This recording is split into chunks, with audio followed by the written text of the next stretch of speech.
What's happening? What's happening with it? Y'all already know what it is. You tuned in to another episode of Everything Boxing. There you go talking that boxing again. Yeah, what's happening with it, y'all? We finna get into it today. Oh, yeah, it's gonna go down today. We got a whole lot to cook on. Yeah, y'all already know when you come in the building, hit that like button and jump in the comments and let me know y'all in the building. We got my man Teach in the building. What's happening with it? Anton Richardson, what's happening with it? Jamaica Shalice, what's good with it? Master Khalik, what it do? Slug, what's happening with it? AJ64 in the building. Cheese All Out Fitness, what it do? My man Knockout Boxing 86 TV in the building. Jay Miller, what's happening with it? DP Rocket in the building, what it do? Yeah, we got a lot to cook on today. Feeling a lot better and I'm ready to get it popping. Charles Granger, Hoop Session, what it do? Jelly Bean 4280, what's happening with it? Salute. Yeah, like I said, we got a lot to cook on today. We got a lot to cook on. And my man, Anthony Johnson, in that Cash App, always coming through showing love.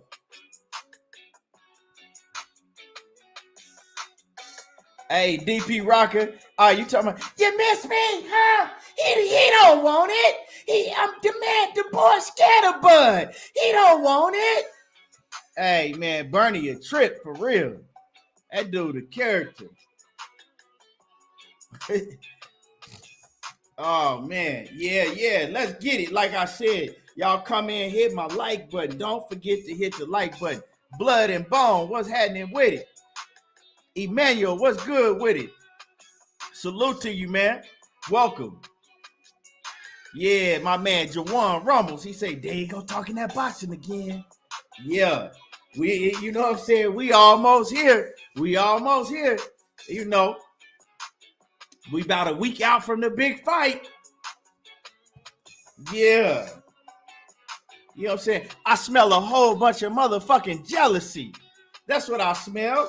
I smell a whole bunch of jealousy. But we got a lot to talk about today. My man OTB, Boxing Class 101. I still got to go check out your breakdown. You know what I'm saying? Because I know you told me you was going to put the videos up.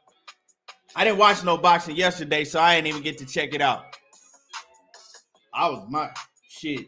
Them damn chicken wings had me fucked up. I ain't ever eat no more chicken wings, for real. Real talk. I don't even want to see a chicken wing no more.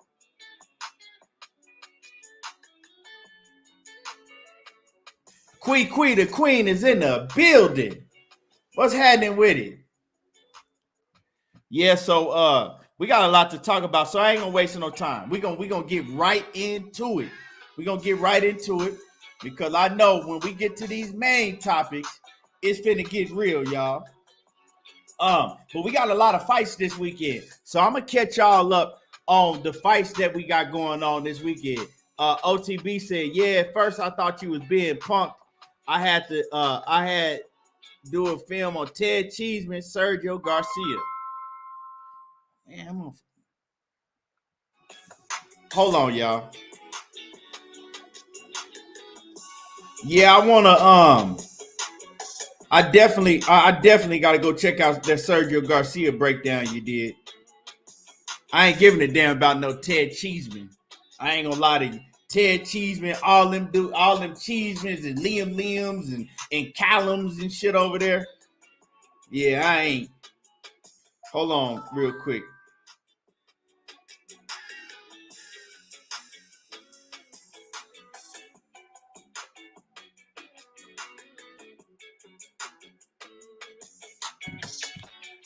My man Johnny Q, what's happening with it? Javier Valencia, what's good? Miss Aisha, what's happening with it, Queen? So yeah, let's talk about these fights that's going on this weekend, because a lot of fights that's going on, a whole lot of fights.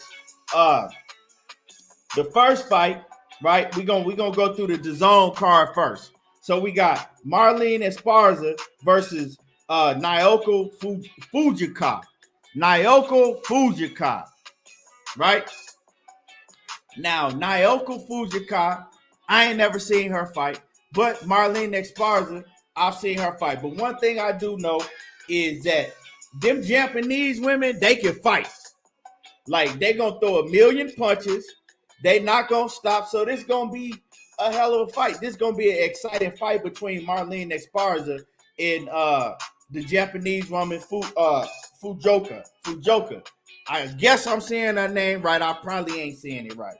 No, Naoko Fujoka, right? But yeah. So that's one of the fights that's gonna be on the DAZN card, right? That's the women. So yeah. I'm looking forward to seeing that fight. All these fights that's coming on is good fights. They good, solid fights. And y'all hit my like button. Y'all smash on my like button. Every fight that's coming on this weekend, they all good, solid fights. Hey, Dark World said it ain't easy letting them wins go. Shit, if you felt like I felt, that shit gonna be easy. I get sick thinking about a win. Real talk. But yeah, all these fights that's on the DAZN card, all of them go. They all go. So you got Marlene Esparza versus the Japanese lady, Fujoka. That's going to be an all-out action warfare. And you also got, next up, you got Shane Mosley Jr., right? You got Shane Mosley Jr. versus Gabe Rosado. That's a hell of a fight right there. Well, I ain't gonna say it's a hell of a fight. Let me quit lying to y'all. I ain't really too interested in that fight, to keep it 100, but you know, it's a fight.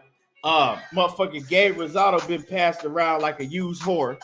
You know what I'm saying? Gabe Rosado then got beat and passed around like a used whore. He didn't, you know, every time I look up Gabe Rosado, he getting beat by somebody new. Now, can Shane Mosley Jr. beat him? I don't know. You know what I'm saying? Shane Mosley Jr., he about 40% of what his dad was. But 40% of what his dad was might be good enough to beat Gabe Rosado at this point in his career. I don't know. But one thing I do know, y'all, when I seen that Gabe Rosado was fighting Shane Mosley Jr., the only thing that stood out to me is how the fuck do Gabe Rosado keep getting fights every 2 months? Gabe Rosado, this motherfucker fight every 2 months. Every time, win, lose, or draw, Gabe Rosado fighting every 2 months. Every time I look up, Gabe Rosado is fighting somebody new on the DAZN card. That motherfucker like Jason, Gabe Rosado, he just keep coming back and he just never died. Hey, with Gabe Rosado like Jason, you can't get rid of him. You can shoot at him, you can stab him, you can do whatever you want to do. You can't get rid of him. Motherfucker Gabe Rosado, man, this motherfucker, god damn, Gabe Rosado's the real boogeyman. That motherfucker been stabbed, shot, set on fire. I tell, oh shit, Michael Myers ass. They need to Gabe Michael Myers Rosado. That's him. Sweet T, what's going on with you, Queen? Salute. Quitty White says, I love to see Bud put Charlo to sleep. I mean, you hold your breath and wait for that. And let me know if you survive. Hold your breath and wait for Bud to put Charlo to sleep and let me know if you survive. And I actually fuck with Bud more than I do Charlo. But, you know, I mean, we going to talk about that. Like I said, let's not jump the gun. We're going to talk about that. We're going to get deep into that, you know, in a little bit. My man, Batman, what's happening with it?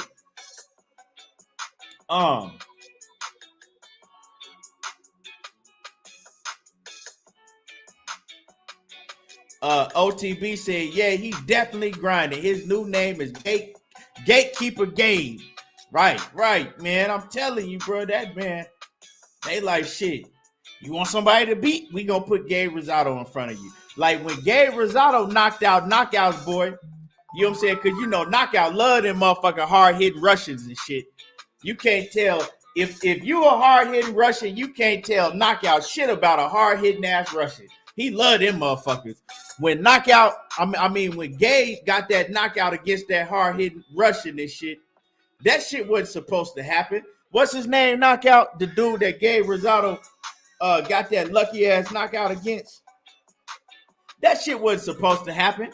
They put the Russian in the ring. They put Gabe Rosado in the ring with the Russian to get knocked out. That shit came out of nowhere. Yeah. The bully. The bully. Yeah, that shit wasn't supposed to happen. They was mad at Gabe for doing that shit. I was like, man, we put you in the ring to get beat like you always do.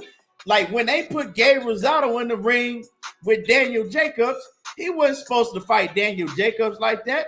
That's why they gave the fight to Daniel Jacobs. Because they were like, hold on. We wasn't prepared for this. Gabe Rosado, we put him in the ring to get whooped on by everybody. Oh, man. World Combat in the building. Scotty White. Scotty probably the biggest. Scotty is the top two. I'll say top three. My man Scotty White, that's my guy. But he probably the top three Errol Spence hater alive. He in the top three. My man Wayne Weatherspoon say, hit the like button. Yeah, man. Just like Wayne said, hit the like button. Y'all is great content. He says, y'all mean Philadelphia in the building. You know what I'm saying? Philly in the building. Yeah, man. Philly got some great fighters for real. Everybody know that Philly is a legendary fight city. Philly got some great fighters. Real talk. Shout out to Philly. Jerron Boots Ennis, Danny Garcia, B-Hop, and you can go on and on and on. Tay D, what's happening with it? Mr. Steal Your Chin, what it do? Yeah. William Old School, what's happening with it? So yeah, we got Gabe Rosado versus Shane Mosley Jr. And I think Knockout, you doing your prediction show tonight, right? Knockout. Knockout. I think Knockout is doing his prediction show tonight, right?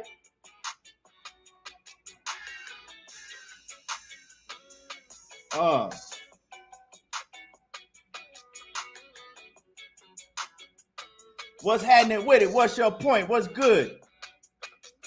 Yeah, man, I'm good now, man. I had to get that shit up out of me. You did it last night? Man, I'm telling y'all, man, yesterday, man, I didn't, like I said, I didn't really watch no boxing yesterday. I didn't watch nothing really yesterday. I didn't watch Blue Blood. I didn't watch I missed my man Ricky Williams shit. I missed everything yesterday. I missed money. Yeah, I was laid up yesterday.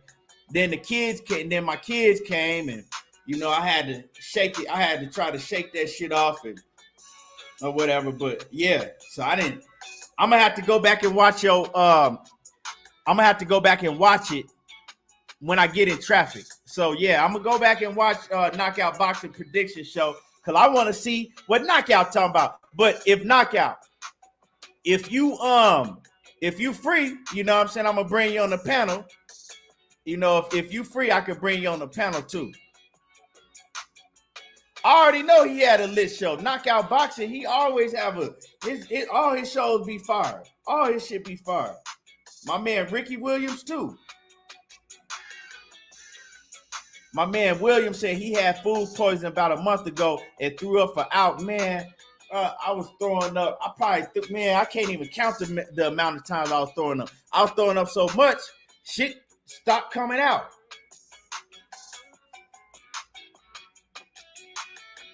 Okay, I got you, Knockout. Bet. I'm gonna bring Knockout. I'm gonna drop the link for the rest of my brothers when we get into the main topic. But I'm gonna bring Knockout up here right now because I want to hear Knockout predictions. You know what I'm saying? Because we gonna chop it up about these fights real quick. I got you knockout right now.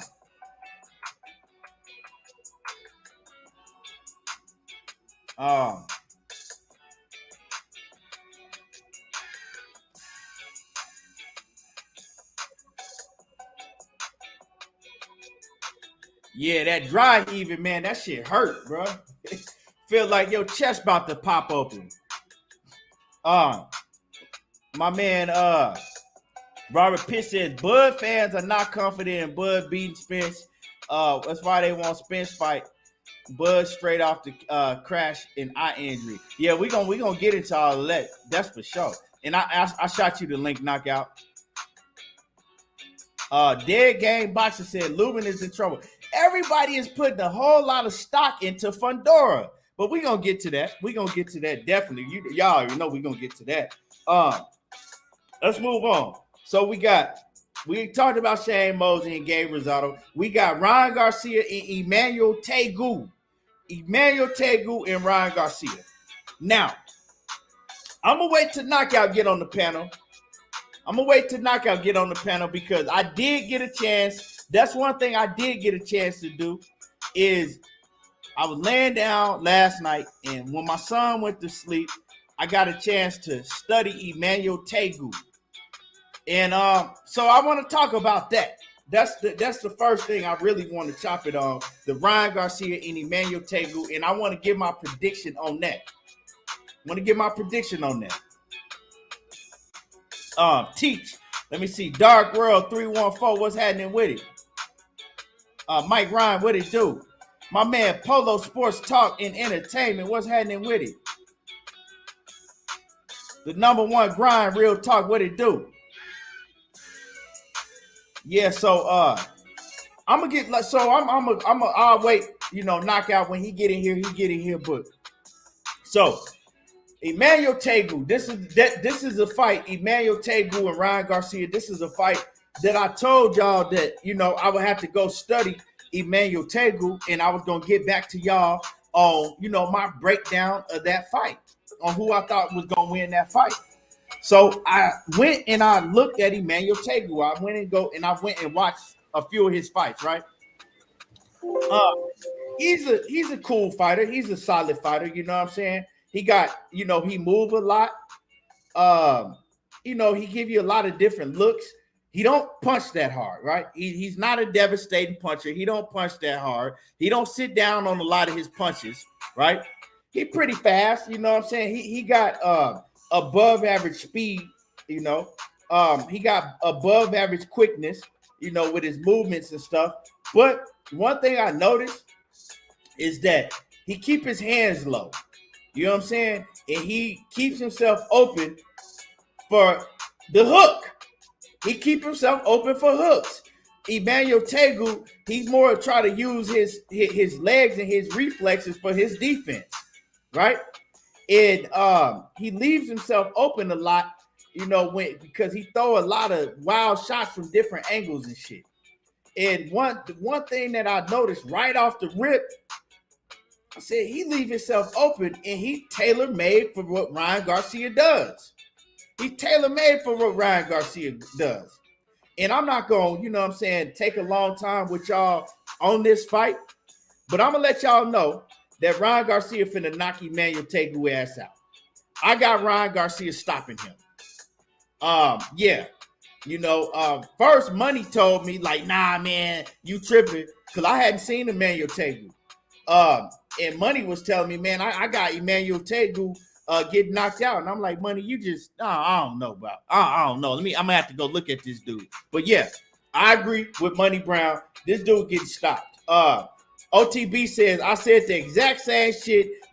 Yep, exactly. Yeah, man, he's going to get stopped. So I got Ryan Garcia getting the knockout. I don't know which round. But then I looked at the odds and I said, no wonder why these odds are so spread far apart, right? You feel what I'm saying? I said, no wonder why the odds are so far apart, because the bookies see the same shit I see. Yeah, man, I was kind of excited at first because I'm like, man, I'm finna get some big money off of Tagoe. From the way that he was talking, and then I heard Batman talking about how, you know what I'm saying, solid of a fighter he was. But nah, y'all better start putting more respect on Ryan Garcia's name than that. Ryan Garcia finna knock his ass out. And Ryan Garcia just way bigger than him. You know what I'm saying? They get to fight this fight at basically 140 pounds. Ryan Garcia weighed in at 139 pounds. You know, almost 5 pounds more than the fight weight that he usually have to fight at. So he gonna be stronger. He should be stronger. If he ain't stronger, he sure ain't been putting in the work he's supposed to be putting in. So yeah, man, all things is looking good for Ryan Garcia. And another thing is Golden Boy, they got good matchmakers. And if they didn't think that Ryan Garcia was gonna knock Emmanuel Tagoe out once they scouted this fight, they would have never put Ryan Garcia in this fight. You know what I'm saying?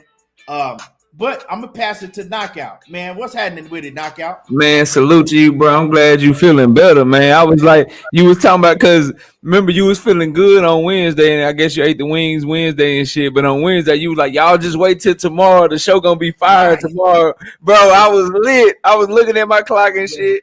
And then you did the community post. I was like, God, bro, damn. I was trying to crawl out of bed. I was like, man, I need to do this show. Man, I couldn't, man. Bro, that shit happened. Nah, but we here today. We here today, and I'm looking forward to. I'm here. I'm here all the way to the end. I ain't got shit to do, bro. So I appreciate you having me hop in. You know, this is the part of the shit that I love to do, man. But yeah, I went back and I studied the shit obviously for the show last night, man. And my sentiments are basically the same as you. Like, I think Tagoe is a good fighter. He got 32 wins in a row, and he's confident. But I think, and just for the record, because I got it on my channel, Coach and Batman, everybody, they picking Tagoe. Okay. Coach and Batman, they both got Tagoe. So they wouldn't bet me, though. They ain't had no faith in it. But Ryan Garcia, man, his hand speed gonna be too much for Tagoe. Tagoe, as you said it so eloquently, bro. His defense is not the best. And when he throwing them wide looping shots where people don't give Garcia credit enough for, his shit tight, bro. When he throw them hoes is tight. Their left hook is tight. Their right hand behind it is tight. And his jab looked a little bit better in the Luke Campbell fight. And people, they want to shit on Luke Campbell, but Luke Campbell was a world-class fighter. That Ryan Garcia did that too, bro. He had a very good fight with Vasily Lomachenko where he was competitive. He was competitive against Linares when Linares was younger. And then he put Ryan Garcia on his ass. And for all the shit I give Ryan Garcia, because I don't like the clout chasing. I don't like all that lying and shit that he be doing. I don't like all the ducking and pulling out of fights and shit. But he did show that if he faced some adversity, he got put down by Luke Campbell. He got his ass up and he knocked Luke Campbell out. So when the lights get bright and when it's time to fight, bro, Ryan Garcia can fight. We can't take that away from him. He got talent. I think all the antics and shit, it turned people off. And so people kind of root for him to lose. They kind of don't want to see him, you know what I'm saying, do good sometimes. But and it's Emmanuel Tagoe fight, although he's awkward and slick and he tried to roll with shots and shit. This man had a fight with Mason Menard where, yeah, he won it, but Menard was able to do some things. And Ryan Garcia, he just got much better timing, and he longer than Menard, and he got much better power. And I mean, you said it, bro. Like, if Golden Boy thought this wasn't a good fight for him, they wouldn't put him in the situation. And then, if you really want to break it down, like the reason why it's even more of a safe pick is because we all know that the business, the zone, Golden Boy, all the money is behind Ryan Garcia to win this fight. So even if what Batman is saying, even if what Coach is saying is true, and let's say Tagoe exposes him and it's a very competitive fight, they ain't giving Tagoe no goddamn decision, bro. As long as Ryan Garcia can stand on his feet, as long as he can stay upright and not get knocked out, he gonna get the decision, bro.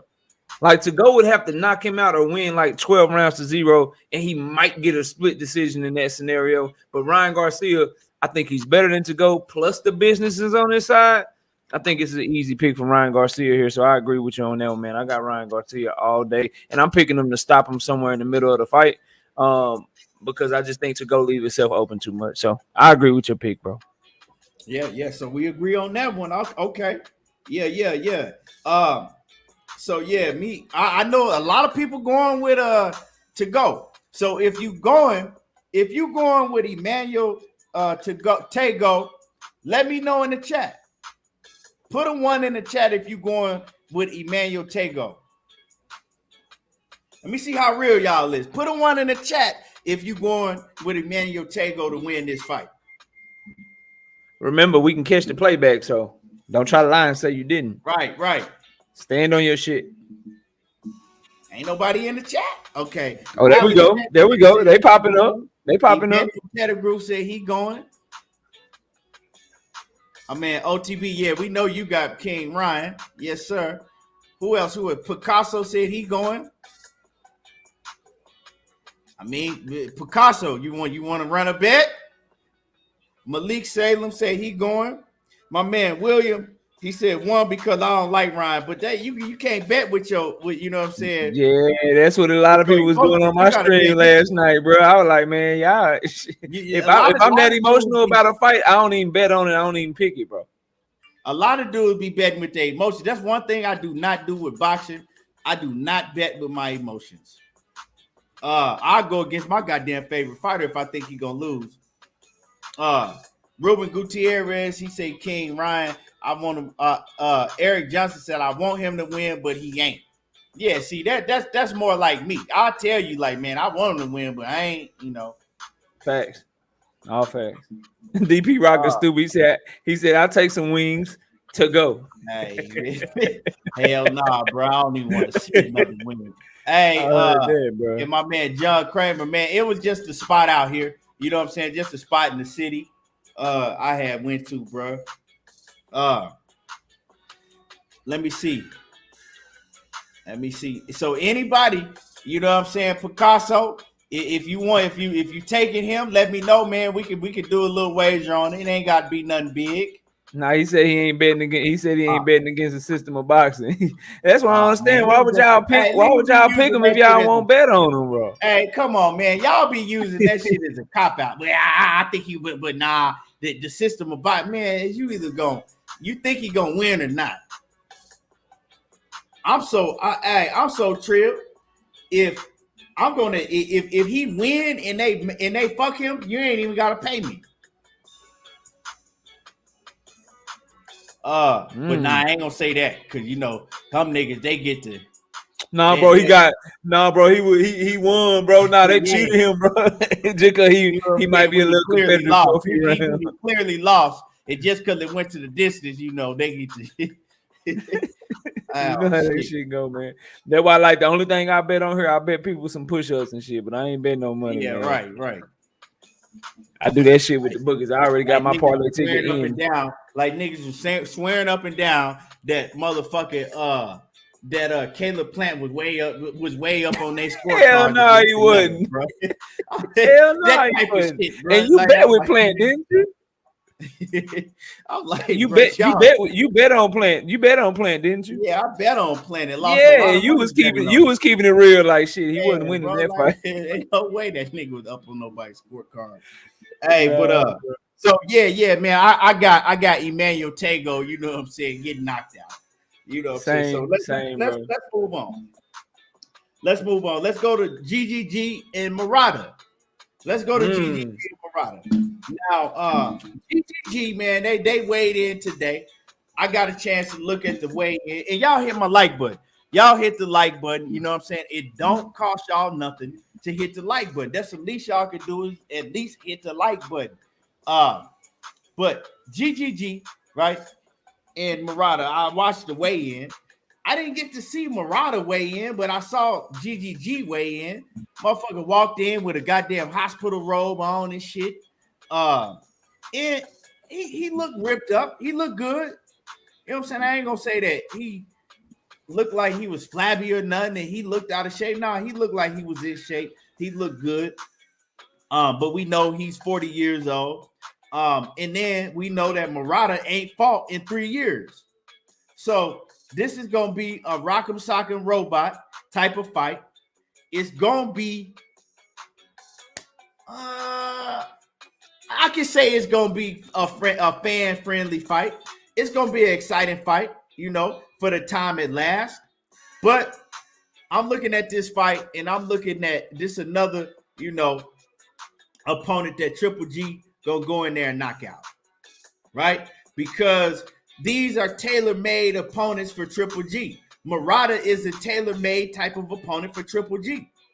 A guy that's going to stand right in front of him and Triple G can get off on. And yeah, Murata, he needs an opponent like Triple G also. So they both tailor-made fighters for each other. Murata, he a flat-footed dude that's going to stand right there and get hit and hit you. And usually he's the type of fighter that he going to take your power, you're going to take his, but he's just going to overwhelm you. You know what I'm saying? And you're not going to be able to take his power throughout the fight. You're not going to be able to keep up with his pace because he throw a whole lot of punches. But with Triple G, it's going to be who can take whose power at the end of the day. And I don't think that Murata can stand right in front of Triple G and take his power. And so I think that it's going to be a stoppage. I'll say in the second half of the fight, you know what I'm saying? Triple G going to stop him in the second half of the fight. And yeah, but it's going to be a fan-friendly fight. Now, I'm wishing and I'm praying that Murata pull this fight off somehow, but I just don't see it. I don't see Murata pulling this fight off. Yeah, so I got Triple G stopping him in, probably around 8 or 9 rounds. Knockout, what you got? Man, I mean, a battle between two champions. Triple G got the Olympic silver medal in 2004. Murata, believe it or not, a gold medalist from 2012. He beat everybody he been in the ring with, even though he got 2 losses. He lost to those fighters by decision, and he came back and knocked them both out. His last 8 wins are by knockout. But this man ain't fought for almost 3 years, bro. Like, we talk about how inactive Triple G is. How the hell Triple G been more active than you, bro? Right. In the last couple of years. So he been inactive as shit. I don't even know how he still get to be a champion, but that's a whole nother conversation. But he got a nice left hook to the body. He got a nice 1-2. But his issue with Triple G is he ain't got no athleticism, does Murata. And Murata, he ain't got no defense, bro. Like, you ain't gonna out Triple G, bro. Like, you ain't just finna go in there. Like, I know people shit on Triple G because of all the ducking and shit and the resume and shit. But I'm sorry, bro. Like, even though he 40 years old, like Murata 36, it ain't like Triple G fighting some young ass fighter and shit. Murata 36 years old, shit, he damn near 40 him down self. But you ain't finna go in there and like not have no defense, not be slick, not have no movement, stand straight up there and just keep trading with Triple G and think your ass gonna be successful, bro. Like, that shit just ain't gonna happen. Like, Triple G got real power in both hands. He gonna jab Murata head off his goddamn shoulders. He gonna start setting that shit up off the jab. He got a real good jab, and then once he start working off of that jab, he gonna beat Murata up, bro. Murata just, you said it, bro. He just tailor made for him, dog. Like you give Triple G an opponent that ain't gonna move around, that ain't got no defense, that's just gonna stand there and try to trade with him. He gonna knock fire from the ass, bro. I just hate that I gotta wake up at 4 a.m. to watch this shit, bro. Damn, that's what we gotta wake up at 4 a.m. Bro, it's gonna be like, you on Pacific or you Mountain? I'm Mountain time. You Mountain, so it's gonna be 3 a.m. your time, bro. Man, cause they fighting in Japan, bro. That shit is at 4 a.m. Central Time, bro. Is that the time that the card starts? That's the time that the card starts. They say they expect them to walk the ring at 7 a.m. Central Time, so it's gonna be 6 a.m. It's still early as shit. That's when they expecting them to do their ring walk. I'm gonna set my alarm right now while you talking. I'm gonna set my alarm for. Yeah. But y'all, I think it's You said they're gonna walk at 6 a.m. They said they're gonna walk at 6 a.m. your time. Yeah, they expect them to make their ring walks to 6 a.m. Mountain Time. So I'm gonna set my alarm for like 5:30. Damn, bro. Mm-hmm.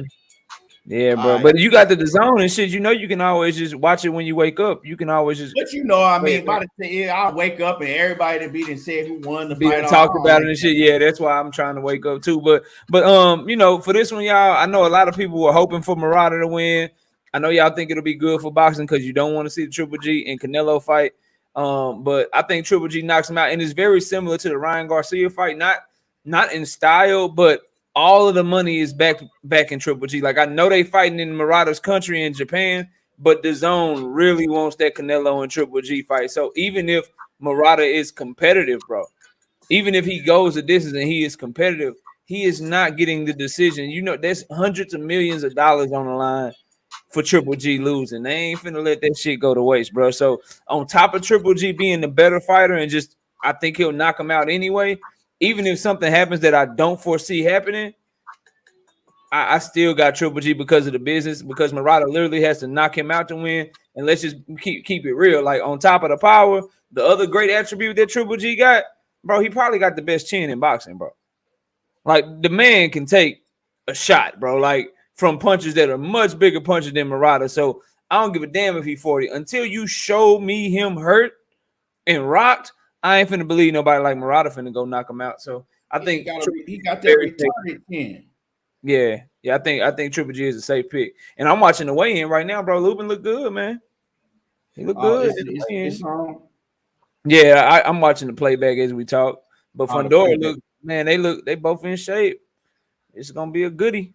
Can't wait to talk about that one. Shit. Yeah, man. Let me see. Let me get to some of these comments. Yeah, so we both agree on that one too. So we both agree on both of these fights so far. And y'all hit the like button. Y'all get the likes up. T say, how did Murata win the belt? I never really watched him fight except once he looked garbage. Well, I don't remember how he first won the belt, but he won. At first he had a belt and then he lost to Rob Brandt. Rob Brandt beat the dog shit out of him. Then he came back. And what he did though, right, is he made Rob Brandt fight him over in Japan, which I don't even understand why Rob Brandt would agree to that when you're the champion now and you beat him. So why the fuck would you go over to Japan and defend your title against a man when you already had beat him? Yeah, that's some dumbass shit. Especially if you got a choice. That's what Devin Haney having to do. But he won his belt against Hassan and Dom, y'all. Hassan and Dom beat him the first time by split decision. Then he came back and he knocked Hassan and Dom out in round 7. And then with Rob Brandt, he got outboxed. Rob Brandt outboxed the hell out of him, beat the shit out of him, and then he made Rob Brandt come over to Japan to fight him in a rematch, which his stupid ass shouldn't have never did, and then he knocked out Rob Brandt. So, and that's the last time I seen him fight, to tell you the truth. Bro, he ain't been in the ring in almost 3 years. I think he had like 1 or 2 fights after that, but he ain't, man, bro. They be stripping dudes for far less, and this man just get to sit around and chill. Right. Like, that shit crazy to me. Like, and what happened to the WBA mandating all these belts? Like, why they ain't mandate him to fight Lara, bro? So that's what I'm saying. Like, boxing is behind Triple G, bro. Like, they all behind Triple G. I'm telling y'all, man. Like, I understand we like upsets because you can get money and shit, but y'all gotta read everything and look at stuff from all these different perspectives so you can know who to pick and how to pick them and shit. And it's just everything's pointing to Triple G in this one. I'll be shocked if Murata gets the victory, man. Now I know somebody asked the question, does if Murata wins, does he get the Canelo fight? No. If Murata, the reason a lot of us is rooting for Murata to win is because Canelo said if Triple G loses, well, he gonna go in for undisputed right off the rip. He going for undisputed at 175. So we'll get to see Triple G versus Bitterbeef. That shit gonna be fun. That's the only reason I give a damn about this fight. If it wasn't for that, I wouldn't even care to get up and watch this fight. I'm just keeping it 100. Oh, Jarvis, imagine calling people weirdos when you come into the chat to listen to them and disagree with them. Right. Imagine listening to people that you don't distribute with and you don't rock with it, but then calling them weirdos. He on my show, right? He's on the show watching 2 weirdos. What the fuck that make you? You know what I'm saying? You in here watching us. What the fuck does that make you? Crazy, bro. Crazy. You really think that's the insult? Oh man, you hurt my feelings, Jarvis. Get the fuck out of here, bro. Like, clown ass.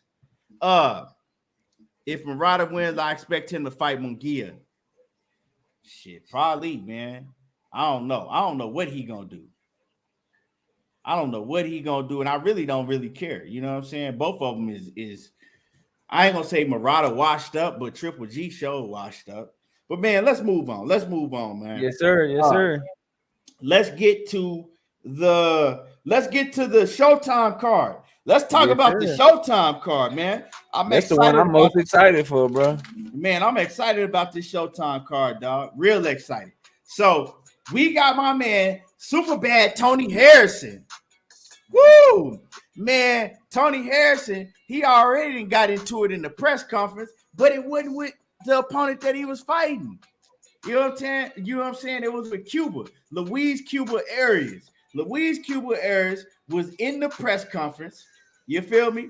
He was in the press conference, sitting down, watching the press conference with the media, and Luis Cuba Arias started yelling some shit out at Tony Harrison. Now, the reason why is because Tony Harrison and Luis Cuba Arias, they were supposed to fight each other, I guess. You know what I'm saying? Some shit happened, and Luis Cuba Arias, he first went on, I think it was the Boxing Voice, and he was talking real bad about Tony Harrison. Talking about Tony Harrison was a pussy. Tony Harrison ducked out of a fight that they were supposed to fight, and he chose to fight Brian Peralta, and he was supposed to fight him, and he was talking a whole lot of shit. And he was saying, like, that's the fight that he want. He want to fight Tony Harrison because it's real beef, right? So this was probably like 2 months ago he was talking all this shit. So I had forgot about it. Now, the press conference comes up, you know, the PBC press conference with Tony Harrison, and he's fighting Sergio Garcia. You feel me? And Tony Harrison, they get a mic to Tony Harrison to get to talking about his fight with Sergio Garcia. And Luis Cuba Arias, like I said, is sitting with the press, and he started yelling shit at Tony Harrison. Basically, you know, like, you a pussy. Why you duck me? This, and that. You know what I'm saying? You fighting this motherfucker, and you know you supposed to be fighting me. And he threw some shit at Tony Harrison. As soon as he threw some shit, and it hit Tony Harrison in the leg, I think he threw like a ball or something at Tony Harrison. Mm-hmm. Man, Tony Harrison jumped up and rushed his ass and tried to swing on him, and he missed. And then, you know, Tony Harrison could talk that shit. He said, man, this bitch ass nigga better be glad I missed. He said, man, I'm sick of these bitch ass niggas coming up in here talking all that shit. So it was a whole big ass thing with Tony Harrison and Luis Cuba Arias.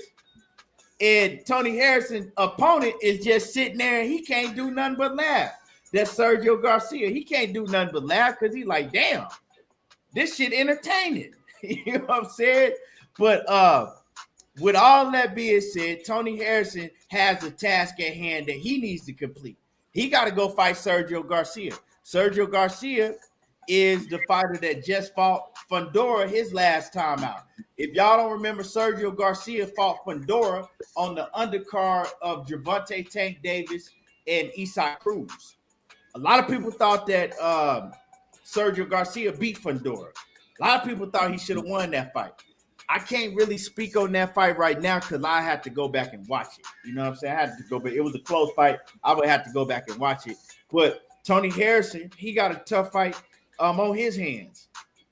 Now, the thing for me is I got a question mark with Tony Harrison. One thing I heard Tony Harrison talk about is they asked him, you know, how does he like training with his brother? You know, Tony Harrison's trainer and his dad passed. Tony Harrison had been trained by his dad ever since he was like 7 years old. You know what I'm saying? Nobody else ever trained Tony Harrison but his dad. And his dad passed during the pandemic. And then we saw the results when Tony Harrison had to come back and fight Brian Peralta. He ain't look too good. But he's saying that, you know, he think that he came back too soon after the death of his dad. And he was dealing with a lot. You know what I'm saying? Tony Harrison and his pops was close. They didn't only have like a fighter-trainer relationship. They was best friends. They was real close. And so, yeah, he came back and he didn't look too good. But now, ever since his father passed, he's getting trained by his brother. And they asked him about that. And he said, well, you know, I don't remember exactly what he said, but to just sum it up, he kind of, you know what I'm saying, basically said that him and his brother, they butt heads a lot. And that relationship ain't always good. Basically, yeah, he brought another trainer into the camp for this fight, too. Yeah, that relationship ain't that good. He said him and his brother, like, it's like a brother relationship. Like, nigga, you can't. It's kind of like you can't tell me what to do. I know what the fuck I'm doing. They sound like that they butt heads a lot. So like Knockout said, what he said is he ended up bringing another trainer in, and he said the other trainer that he brought in know him well. Like, you know what I'm saying? He knows him well, and he was able to do a lot of things with this other trainer that his brother can't do, or that his brother doesn't implement, right? So I don't really want to make no pick on this fight. I'm telling y'all, I'm not going to bet on this fight. You got to, though. You got to. I really can't, bro, because it's a question. This is just the fight. I'm going with Tony Harrison, no doubt. But I need to see how he going to look, because he got a lot of shit going on. It's like, your brother's your trainer, but y'all don't get along. So you had to bring another trainer in. And it's like, so it's just too much. It's too many red flags. Otherwise, I would, if you told me that Tony Harrison, dad was still alive, he was still training with his dad, I'm going with Tony Harrison with no doubt. But after hearing all of this, it's just too many red flags, man. I don't know. I really don't. I really don't know. It's too many red flags, man. But I'm riding with Tony Harrison. I'm going with Tony Harrison. But if I had to bet on this fight, I just sit that out. I'll sit it it's out. Some good odds though. Tony Harrison, they got him as the underdog, plus 200. Bro, it's you put him on the fucking parlay and he fuck up your parlay, and then you're gonna be mad at yourself because it was all of these red flags. Yeah, I know that. I'm gonna just say it like this: Tony Harrison is a better fighter than Sergio Garcia, all around better fighter. But all of those red flags that I just told y'all about, this is boxing. And that shit can weigh big on the fight, especially if you take it how Tony Harrison looked in his last fight. Facts. You know he did not look good. They tell you a man is only as good as his last win or his last loss. So I don't know, man. I don't know, dog. Like I said, I'm going with Tony Harrison, but if I had to bet on it, I just sit this one out and watch. What you got? Man, look, Sergio Garcia, if you watch him fight Sebastian Fundora, y'all would think that he's a pressure fighter and shit, that he come forward and that's how he fight. But that's just how he fought against Sebastian Fundora. If you go look at his other film, he's really a boxer. He likes to move around, be on his toes, work behind his jab. He only got 14 knockouts in 34 fights, and those were all in Spain. This is only going to be his second time fighting in America, but he did come over here against Fundora and give a good account of himself. For Tony Harrison, he spoke to it. He spoke to it very, very well. I would just say when he fought against Perella, he was still probably grieving his dad. You know what I'm saying? And that's a tough loss, obviously. His best friend, his father and shit, you know. He was grieving that. And then before that, he lost to Charlo when he was outboxing Charlo. Then Charlo stopped him. I mean, when I look at Tony Harrison, bro, I ain't really never seen him get outboxed. Except for this one bad performance against Perella. I just seen him get stopped because I got issues about his chin. But then Garcia ain't really got no knockouts. So I don't know if Garcia is a threat to Tony Harrison's chin. And then the energy of Tony Harrison, like, yeah, he shit on his brother. I ain't like that shit. But he also was back to his old shit, bro. He was back popping shit, like talking this shit.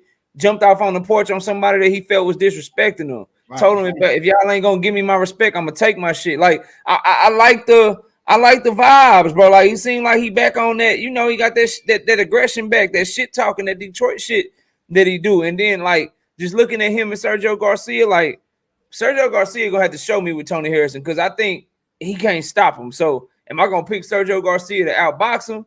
Man, he gonna have to show me that shit because Tony Harrison long, got very good boxing skills, good timing. He got a 76.5-inch reach that he working with. He just taller, rangier, longer, athletic.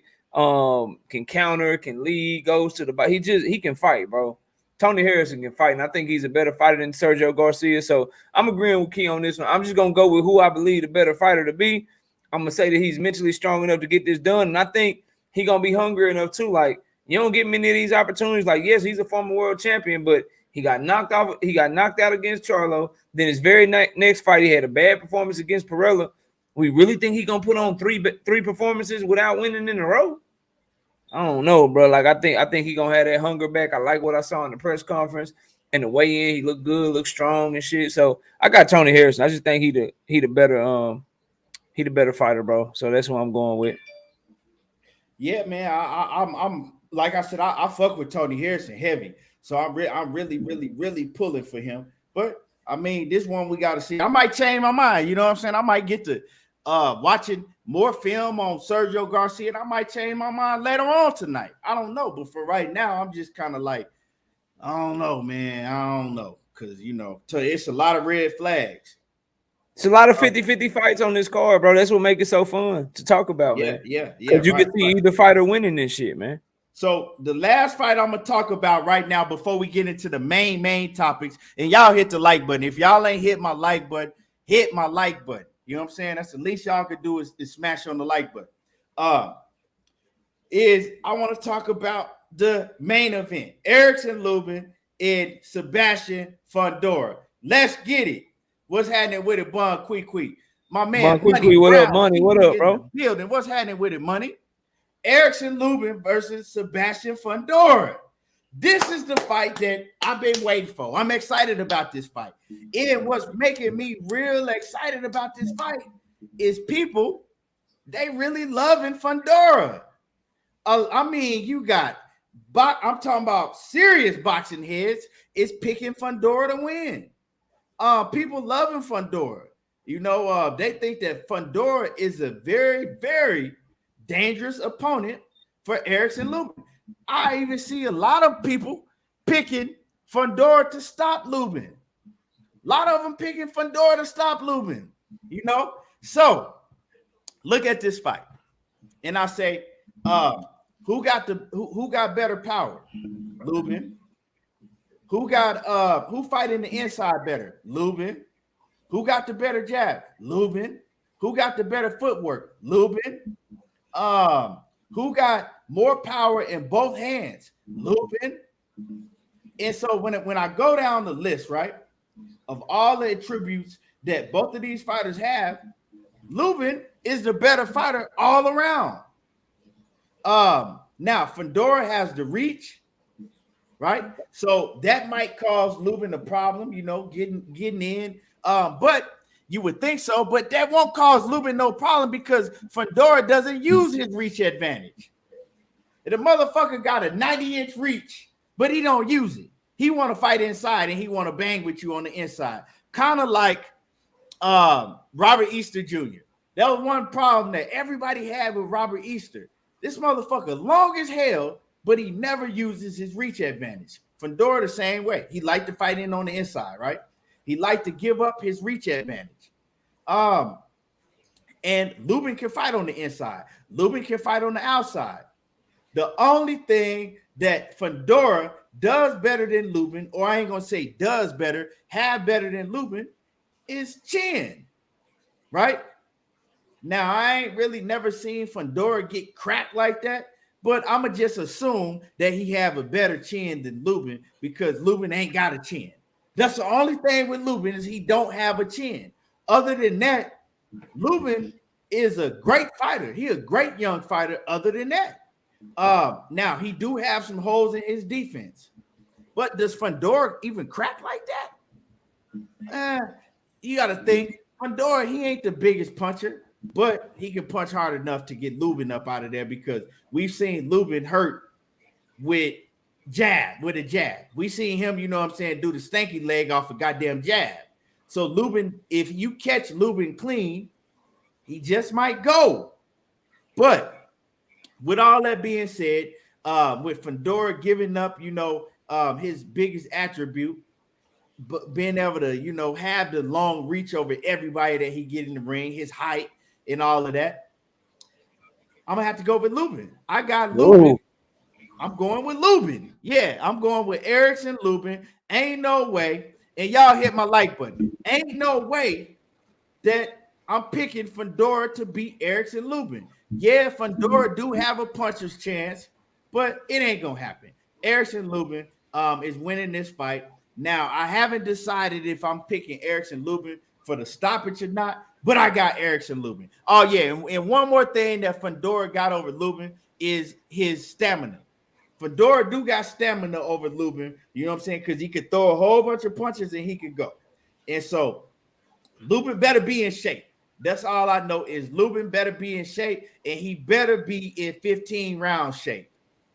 But I still got Lubin. I still got Lubin winning this fight, and I don't know if it's gonna be a knockout, but I'm picking Lubin just flat out.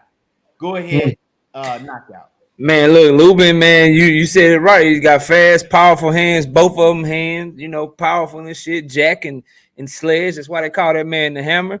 I am worried about his activity in this fight. One fight in the last 19 months, kind of alarming. Fundora been a very busy fighter during that time, so he's much sharper if you believe in ring rust.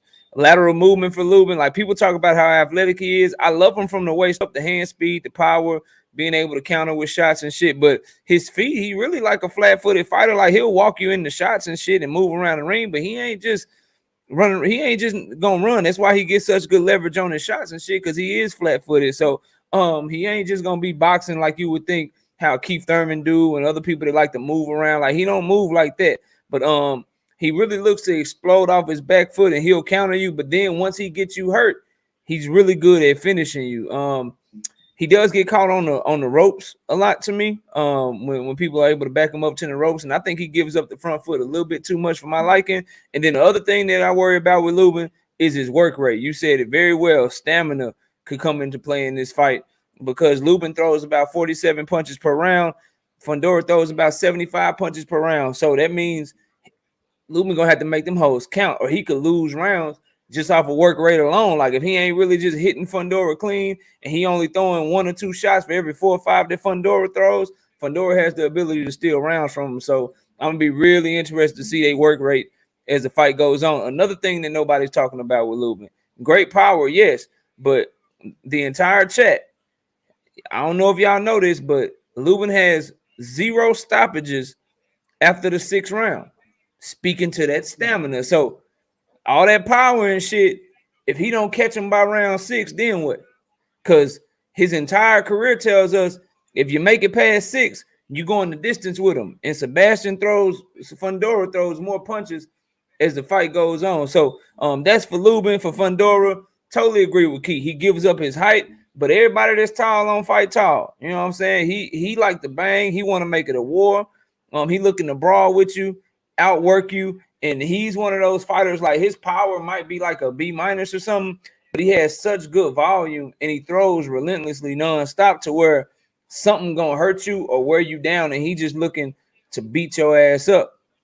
And so when I look at these fighters, man, I gotta tell y'all, man, I think Lubin is the more skilled, better, athletic fighter. I think if everything being equal, Lubin is the pick here, but he got put down with it. He got hurt with a jab by Jason Rosario. Like Jason Rosario hurt that man with a jab, bro.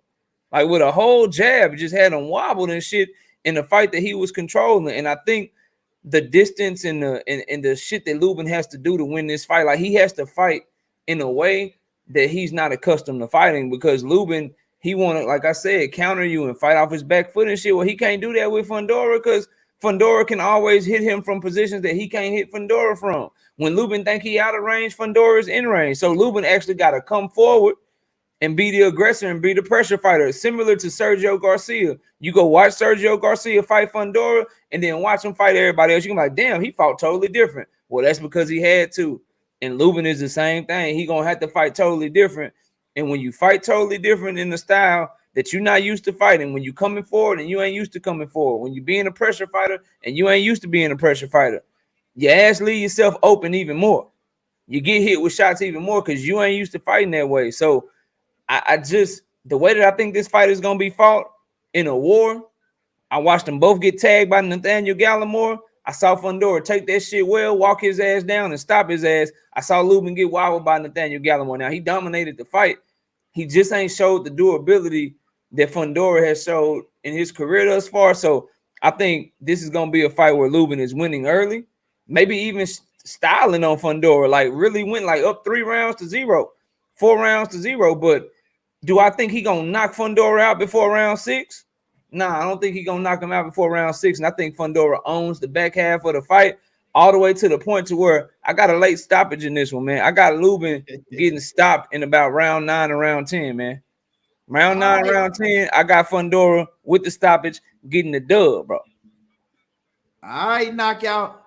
I know one thing, knockout. You ain't finna you ain't finna be bragging about you went undefeated this weekend, knockout. Shit, I'm going undefeated. I'll tell you what I seen Coach in the building. Sunday show Coach, what up, Coach? He went undefeated. Hey man, hey, I'm gonna tell you like I told Coach, we can put some push-ups on it, man. Hey, knockout ain't gonna be posting that goddamn his prediction record come Sunday. Yes, I'm be 9-0. I'm gonna be 9-0 this week. I'm getting all of them right, and we can bet some push-ups if you want to. Hey, you ain't doing, knockout. I got Lubin. Bet it then, Key. Shit, bet it before we get into the main topics. Bet that shit, man. Bet 100 push-ups on camera, man. What's up? Bet. That's a bet. Y'all heard it here first. Bet 100 push-ups on camera. Bet it. I got Lubin over everybody. Shit, if that man need a goddamn, if Triple G could take his chin and transport it to Lubin, you had the best fighter in boxing. But Lubin gonna get chin check, bro. I'm trying to tell you, bro. Picasso, I'm good enough to get through 100. I don't know if I can knock out 100 straight, but I could probably do like 50 or 60, take a little break. But I'm gonna get, if I lose, I'm gonna we ain't taking no breaks. We doing it straight through. Man, I got Lubin over everybody. I'm gonna get him done. I ain't got Lubin over everybody, but shit, if he like you got his ass over Fundora though. If he had a chin, I had Lubin over everybody. I sent you the link. Check your email. I sent you the link. If y'all check y'all emails, Batman, I sent you the link too. OTB, I sent you the link. What's happening with it? Ricky Williams in the building. Ricky say, make the damn fight. Oh, he did his fighter ratings and shit. Oh yeah, I gotta go check that. I love that show. It be coming on while I'm on, but shit, I'm gonna check that shit out. Yeah, so today. Yes, sir. He say he gave Bud. And y'all make sure that y'all go check out that fighter rating. They did Bud Crawford. Bro. They rated Bud Crawford yesterday. So make sure you go sub to Ricky Williams Boxing and hit the motherfucking like button when you're watching the video and check out that fighter rating video because that shit fire. And you can see what Terence Crawford came out to. Y'all sleeping on Ricky. Don't sleep on Ricky. Nah, don't sleep on Ricky. Ricky got great content, bro.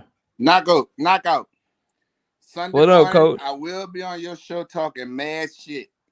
I promise. Yeah, come through. Me and KQ will be live Sunday morning. 9 a.m. on there, and I'm gonna talk mad shit, boy. Right. You skills pay the bills. That dude has not improved, and that dude. Hey man, get your flower emojis ready to give me my flowers, bro. That's all. Just listen to get this. Your flower emojis ready. I watched that fight. Coach, let him know. I got Lubin. I got Lubin over this motherfucker for sure. Listen, I watched that Cota fight. Cota was cracking the fuck out that dude. Because first of all, he don't adjust well to somebody on the same side as him with left hands, right? Lubin gonna hit him too, but he gonna eat that shit. Lubin ain't gonna be able to eat his shit. Bro, you don't understand. He gonna eat that shit, bro. I try to tell you, Cota and them dudes don't punch like Eric Lubin, bro. Skills pay the bill, and he not gonna be getting hit like Cota was getting hit. And the ref shouldn't have stopped that fucking fight. He shouldn't have stopped that fight against Cota. Cota was putting some fucking shit on his ass. He was putting shit on Cota too, but Cota was right there with his skill level was shit. Hey man, when I see a fighter getting wobbled by a jab, I can't trust him, bro. Okay, well don't trust him then. Skills pay the bill. He done went through all of these fights that he didn't have. How many fights Lubin got? 6. Just because he got stopped by fucking. I thought you meant since Charlo. He got like 25 fights. I thought you meant since Charlo. So he got 25 fights, and you saw him get wobbled once knocked out, and you saw him get wobbled in one fight. I like them percentages. I really do. I like those percentages. All right. And because in all the other fights, he dominated and knocked motherfuckers to sleep. So you're gonna see the difference between skill level with that fucking dude and Erickson Lubin. And you're gonna see he take them shots that he fucking took against Cota, that nigga gonna go straight to the fucking deck, and you're gonna be that big giant motherfucker gonna be stretched out. That big fucking skinny man. You know he get to throw punches too, right? I tell you what. You know he get to throw punches back, right? Super crack, bro. That dude don't have no super crack. Who needs super crack to hurt Lubin, bro? Okay, Luke. I just did the percentages, right? In all his other fights, he went up in there and destroyed people. Okay, so he got hurt, knocked out once, and he got hurt in another fight. Look, man, Lubin got 18. He got 18 minutes out of 25 fights. He gonna have to do it early. He got 18 minutes to get it done, bro. He got 18 minutes. He only got power for half of a fight. I'm gonna be on there with QK. I'm gonna be on your shit, and I'm gonna laugh my ass off because you're gonna understand that skills pay the bills. That's what you're not looking at. And that dude, I understand that. And Fundora is skilled, bro. That dude is not that good, bro. Like, you can't prepare for him. He see dudes like Lubin all the time. 5'9", you're gonna come in, you're gonna try to break the distance, you're gonna go to my body. You might be more skilled than everybody, but you're gonna do what everybody else gonna do, and I'm gonna have this left uppercut waiting for your ass. And I can fight inside with you. You might be a better inside fighter, but he durable, bro. This is what he do.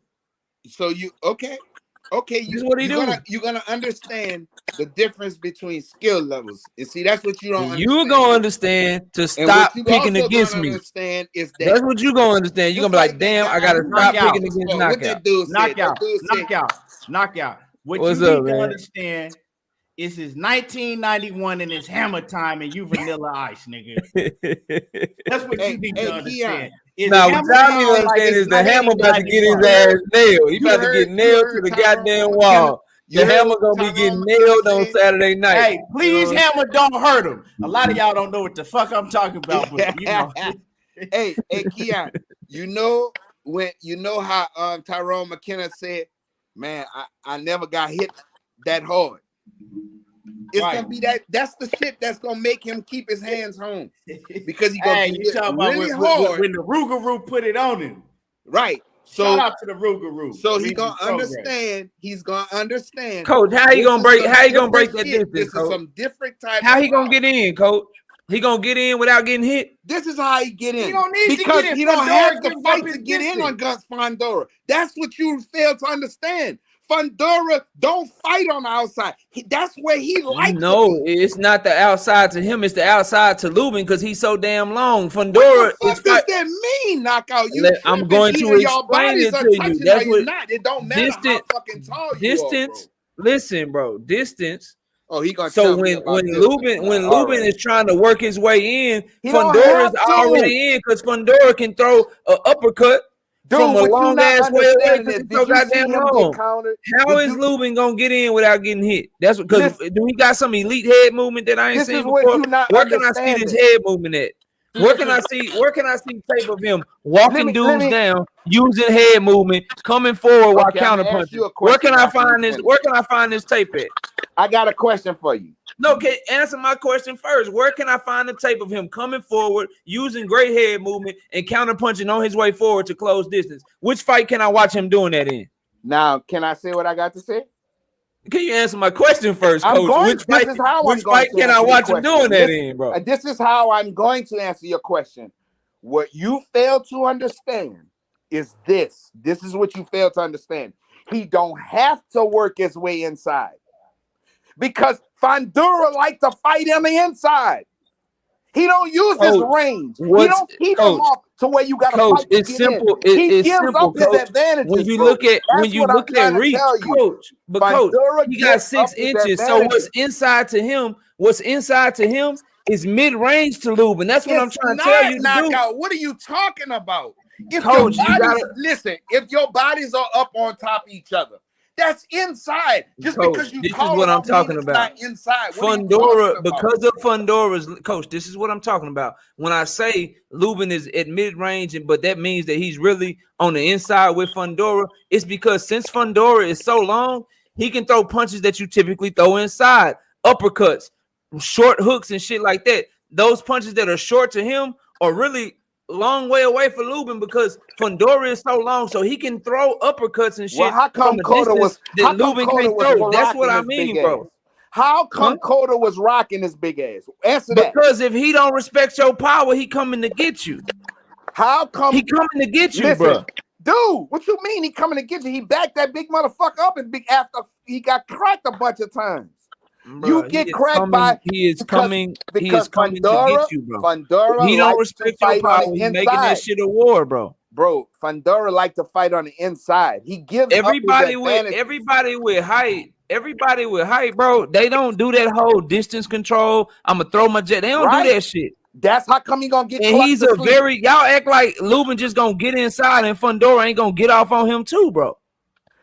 Oh my! That's where the skill level come in, bro. That's what you gonna understand. When he slips some shit and counter him because he don't move his fucking head and he get hit clean too many times. You get hit clean by Erickson Lubin. He's coach. I got a bet. I got a bet with Key. Bet it then. 100 push-ups for you too. Bet it.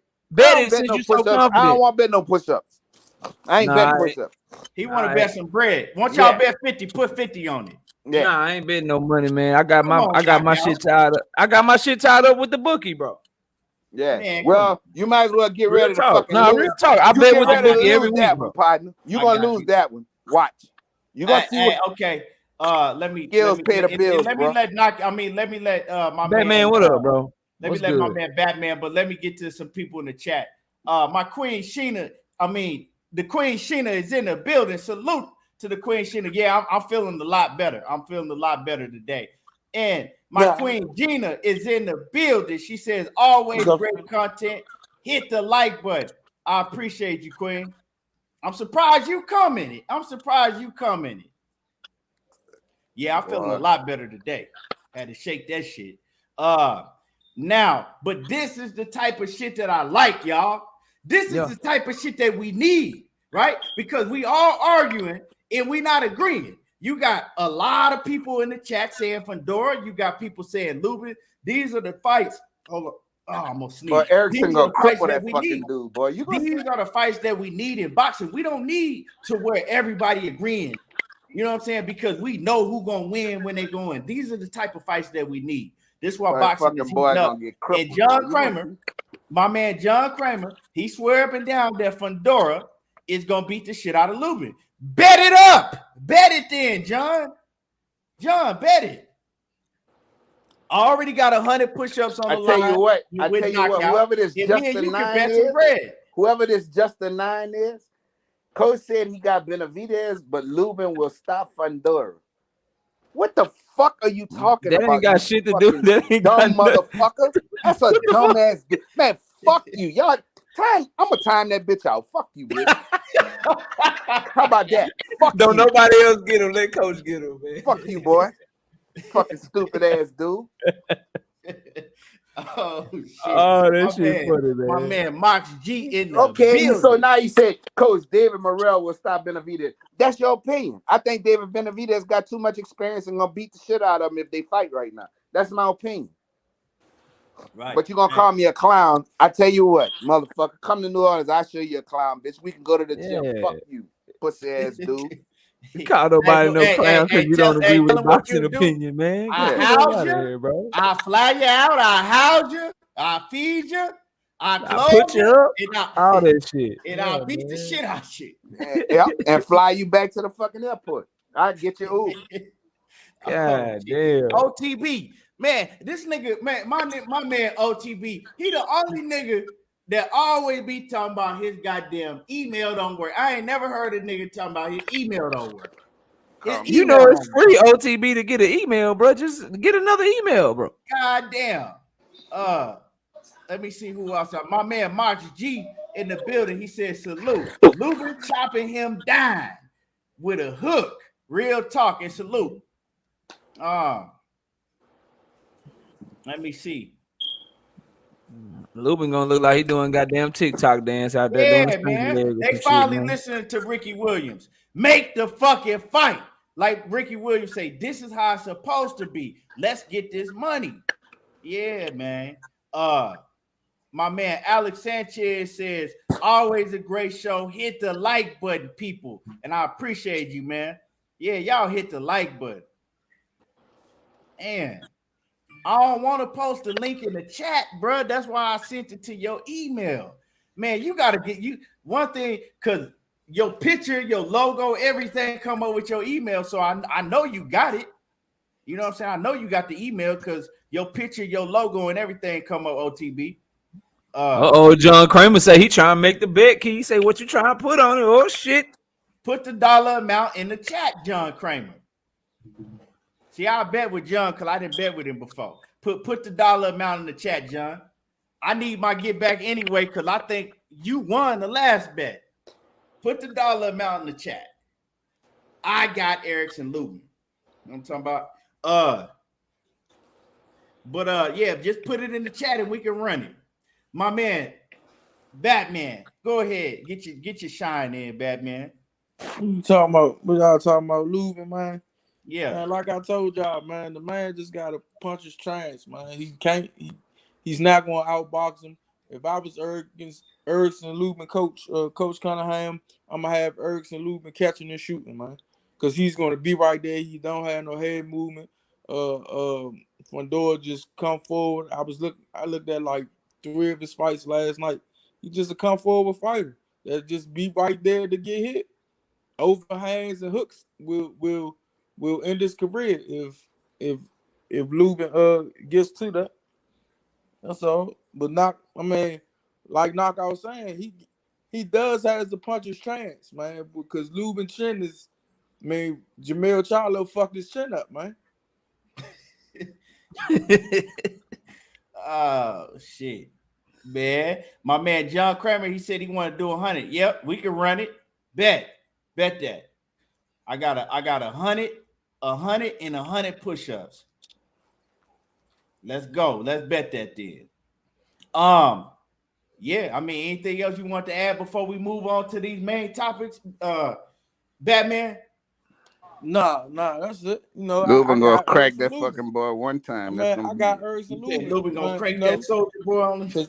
I don't see where Fundora is that special at. Whereas though if it go to that next level, whereas though somebody got raised their level, I got Erickson Lubin raising his level before Fundora. Okay. Yeah. I agree with you. Now, let's get into the main topic, y'all. Let's hit the like. You know what I'm saying? Let me see where these likes is at. Because, some of y'all be acting like if you hit the motherfucking like button, your goddamn fingertips gonna burn off. Let me see. Yeah, y'all got to get the likes up. Get the likes up. There's too many people in here that ain't hit the like button. Get the likes up. So, before we get to cooking about this, everybody want to know what's going on with Terence Crawford in this PBC situation. Well, I'm here to tell y'all what's going on, but we need to get the likes up before we get into it. Watch this, though. Y'all watch this. Get the likes up. Yeah, keep getting the likes up. Get the likes up, man. But so check this out, y'all. A lot of people want to know what's going on with Terence Crawford in this whole PBC situation, right? Now, thing is that Terence Crawford, some weeks ago, he agreed that he was going to sign with the PBC. You know what I'm saying? He agreed that he was going to sign with the PBC. But all of a sudden now, Terence Crawford has kind of been backpedaling because what the PBC wanted is they wanted Terence Crawford to sign a 2-fight deal, right? So he agreed that he was going to sign with him and everything, but now he's backpedaling because he don't want a 2-fight deal. He don't want to fight Keith Thurman.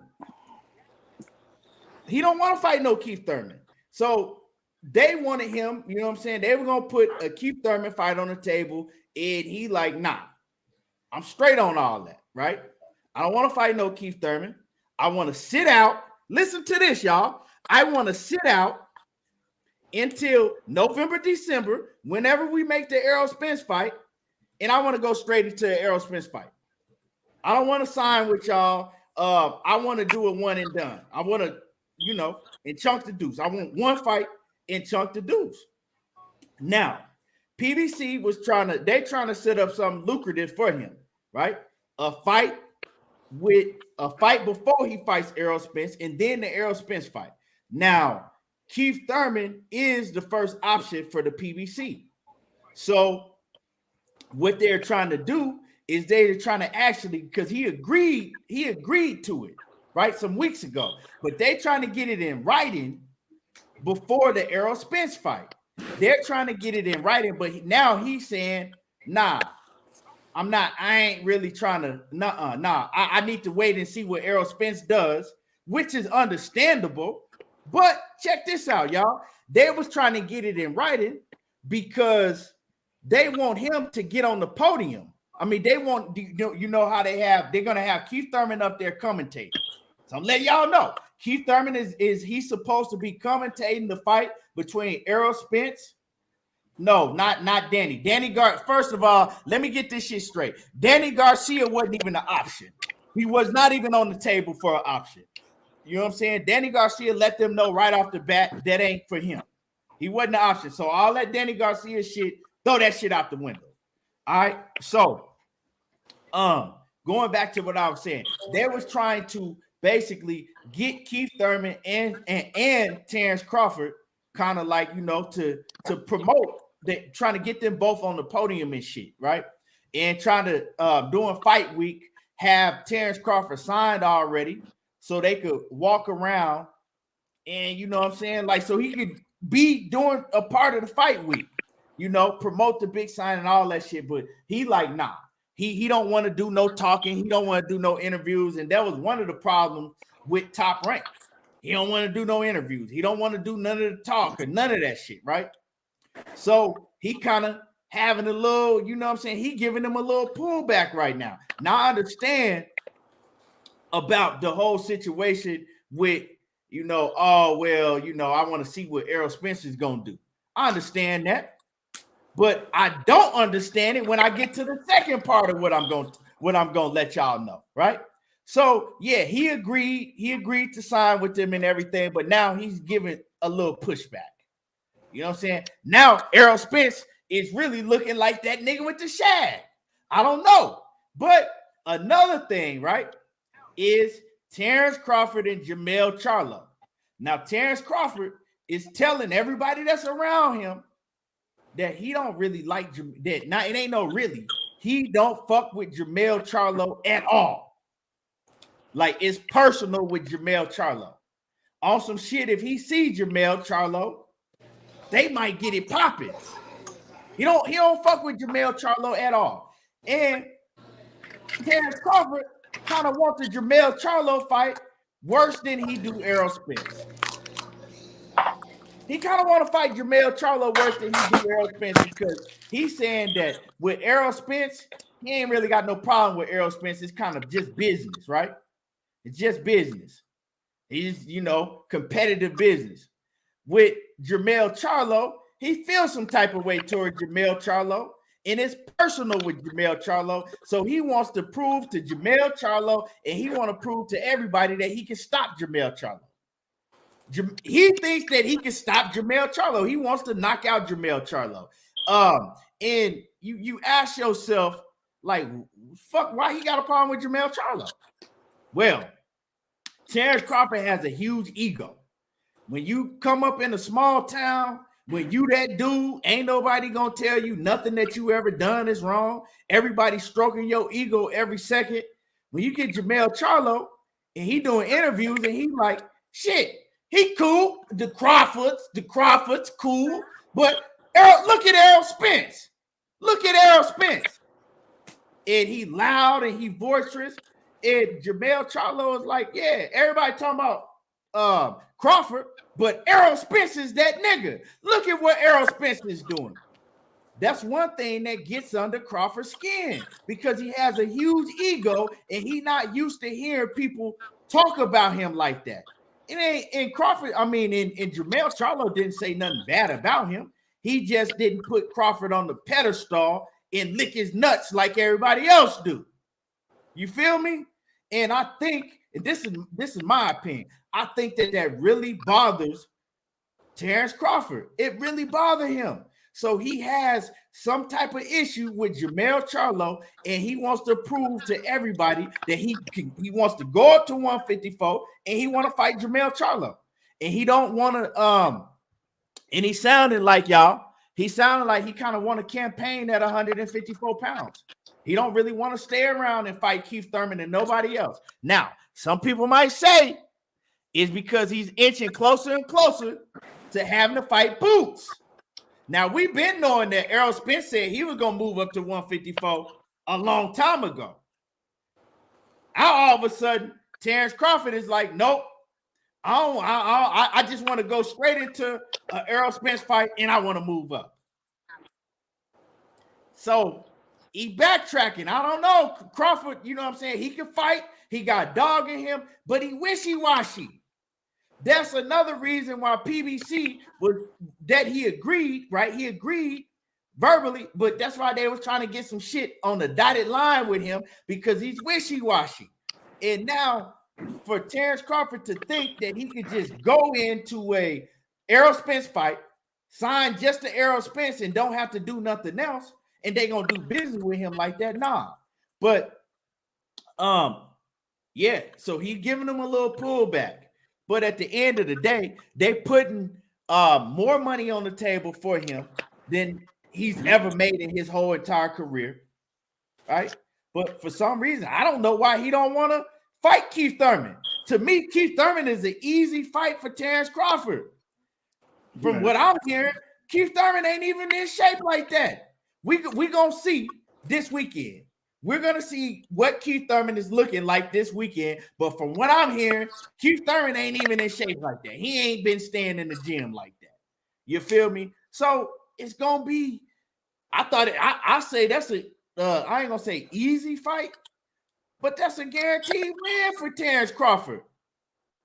Why would you want to make more money than you ever have and fight Keith Thurman and let them build an Errol Spence fight bigger than it already is? It don't make no sense to me. But yeah, man, he acting real wishy-washy with him.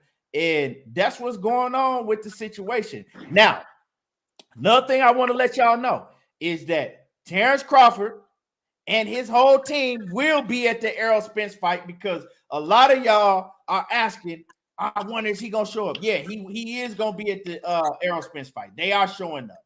From what now.